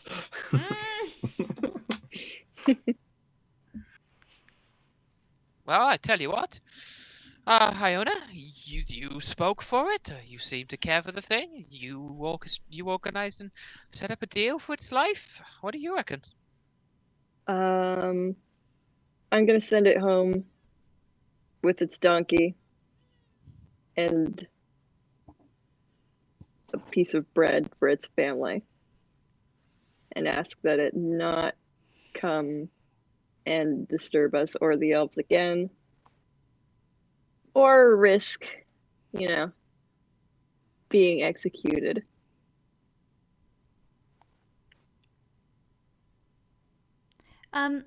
Oh, so So do you remove its gag? Do you remove its cuffs?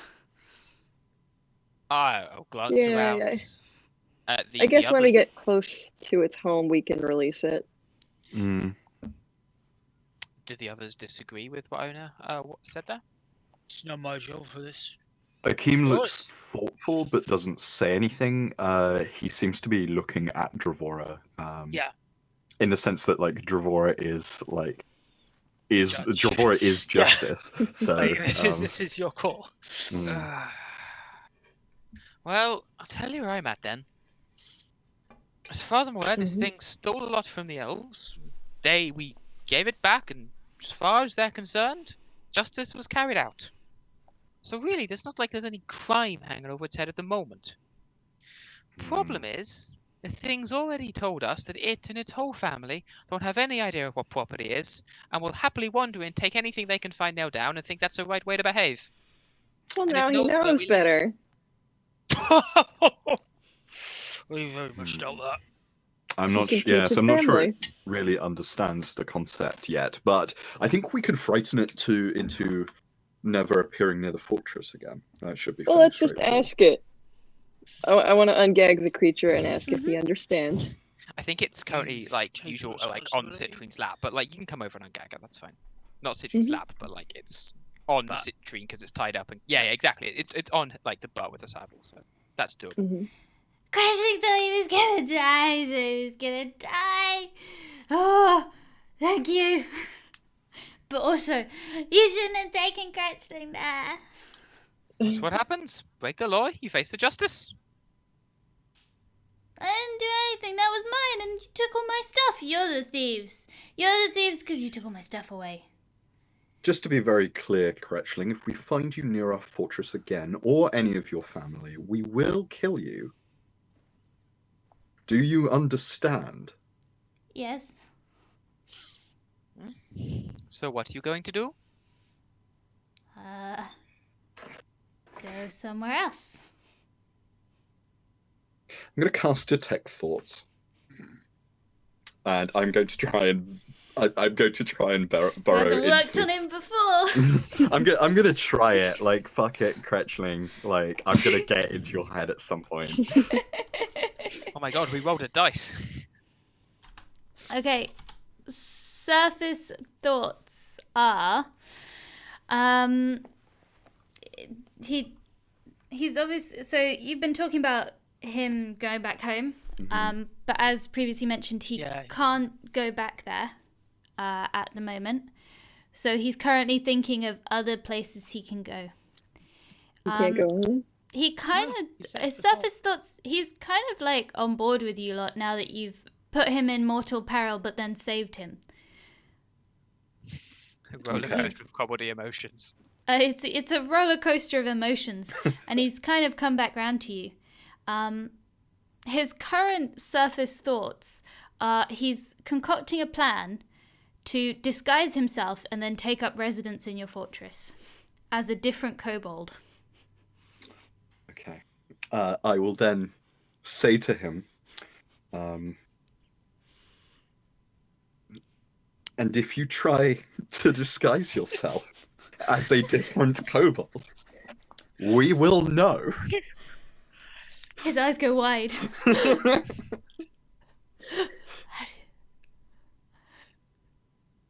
Because we are magic, and I will minor illusion like sparks in front of his face. His eyes go wide. He's nodding vigorously. Kretchling won't do anything. So, okay. just to be clear, Kretchling, you yes, or any of your family, or indeed any other kobold, or anyone disguised, a kobold disguised as anything else, or any variation, or an invisible kobold, or any clever plan that you can think of, we will kill you. Do you understand? The thoughts of a kobold Trojan horse vanish from his mind. Yes. And I would like to delve deeper into his mind. Mm-hmm. So I think that's a Wisdom saving throw. save, DC 14. I can't remember what his modifier is. So just roll a 2. I'm just gonna roll a 2.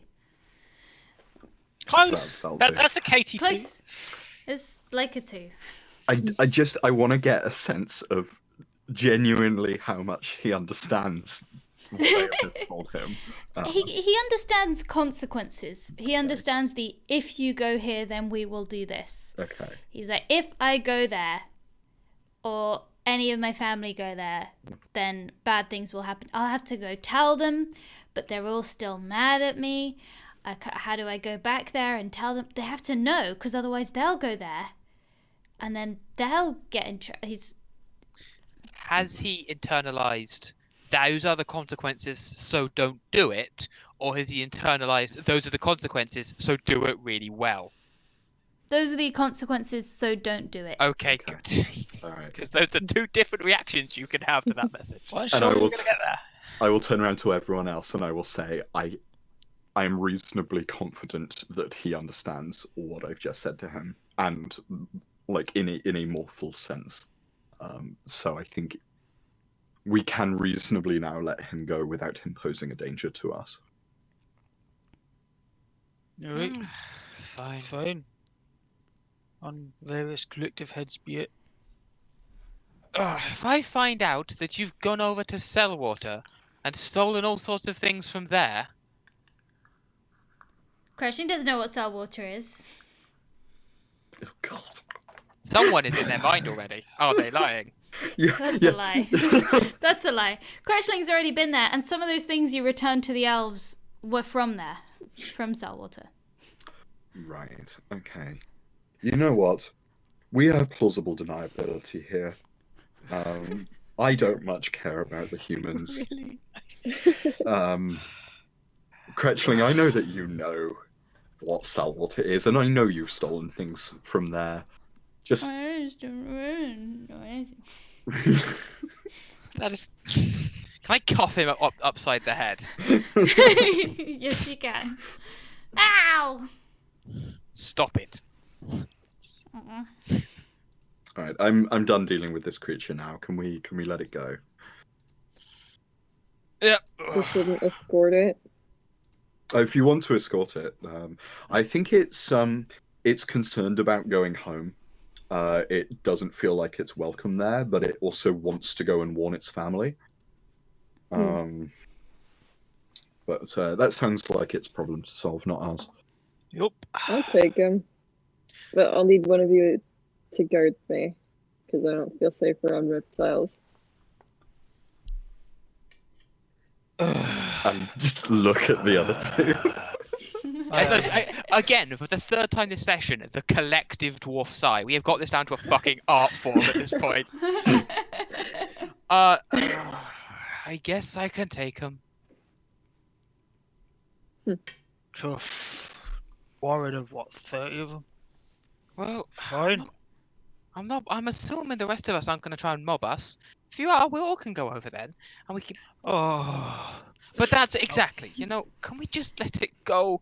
We did what we needed to do, We did more than we Fine. needed to do. We did a lot. Well, once we started, we followed through and we're finished. We're done. Everything is served. I mean, I know if you desperately want to make sure it gets to where it's going, by all means, I suspect you're faster than it is, and you can fly. But I don't think any of us want to go with you. And she's got It's on very the way. sharp talons. What if it's on the way? You know what? No. We've spent enough time on this little thing as it is. Our responsibilities are done. We had to go to elves for it. You want to take it somewhere? You're welcome to take it somewhere. Here we go. Judgment passed. Let's get moving. It's tied up. You're a lot bigger than it, and you have lots of sharp things, and it doesn't. You'll be fine. Yeah. Decision made. Narrator. 2 days later. Cut to black. But it was not fine. The gang have to go rescue Iona. So it is now evening as you're setting out. You can travel through the evening. Just know that it'll throw you off a bit. Well, we can. If we just follow the river back, we shouldn't get lost.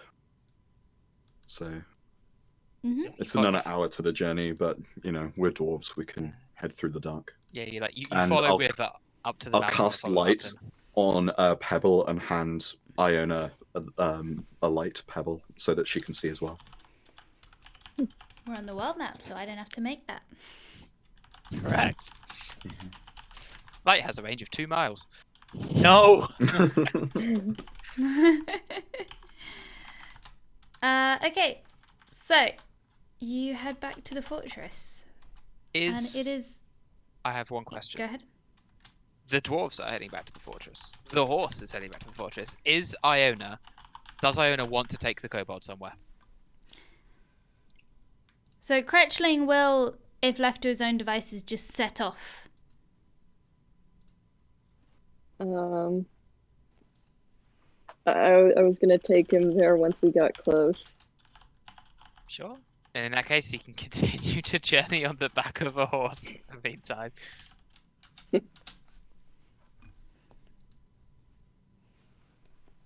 Okay, Alright, that works for me then. everyone is happy. You are journeying back. Mm-hmm. And it's it's quite it's nighttime, and it's without event that you make it back to. Wait, what? Wow. That's not how it works. We haven't. All the I time we've know! overworld traveled, we haven't had a single encounter, and it's very disconcerting. No, God, we haven't actually, have we? No, we haven't. You haven't done like a ton of. Maybe I need to change some We've done things over here. 1, 2, at least 4, and I think Change maybe some 5 could chances. count. Mm. Hey, but random encounters. I don't understand Sorry, what's happened. I can include more if you want them. No, it's The fine. chances were not. It's fine. I'm just. I think because I expect there to be, after a little while, a fair amount of traveling. I didn't make them super Right. likely. So I was like, it's not that busy in this part of the world at the moment for it to be loads of roaming bands of whatever. Settlements. Mhm. Yeah. So. That's fair. So I guess the 3 of us reached the fortress. Iona, you're still heading off south? Yeah. South. Well, I branched off when Yeah, passed. branched off. Yeah. I will recast light just before you leave, so that you have the maximum duration, Nice. just in case something goes wrong. You are walking it by foot though, because I will check that you have your torches with you. because I it's have not getting some. carried on citrine. Okay. Torches with you. Iona has light. You get handed, I think, effectively some of the rope that is tying him up as like a leash. Hmm. I just hands it to you and lets you do what you feel you need to do. Off you go, little policewoman. she's such a precious. Uh, Okay. Um, So. Yeah. So the rest of you make it back to the fortress just fine, and you make it back. It's kind of very, very late at night. We're talking 1, 2 in the morning. Not that you keep time that strictly. And it is about at the same time that Iona reaches the kind of approximate area where Crutchling fessed up to there being a kobold settlement. Okay. And as you get a bit closer, is he gagged still? I assume not. I assume you didn't redo that. I didn't bother is to regagging the him. private. He's in the state that Iona says he is. Mm-hmm. So he says, "Hey, Ish, should I go? Because there's Mhm. pups. I don't want to. I don't think you should come. I think they'll be even more mad." What's the problem anyway? This is fallout.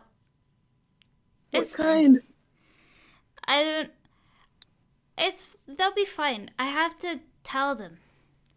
Okay. That, Tell them. to not go to the fortress. Mhm. Crutchling understands. Good.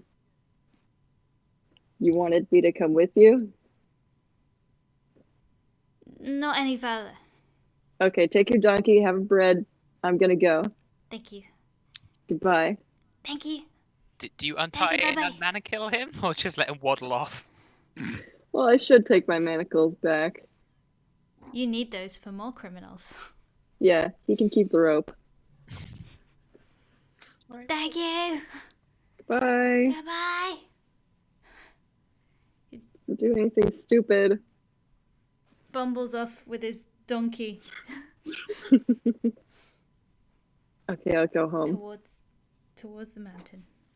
Okay. It doesn't take you long to fly home, because you're a speedy bird. So you get back not long after the others, and we're all going back to the fortress. Way, whoop, whoop, whoop, whoop, whoop. Okie dokie.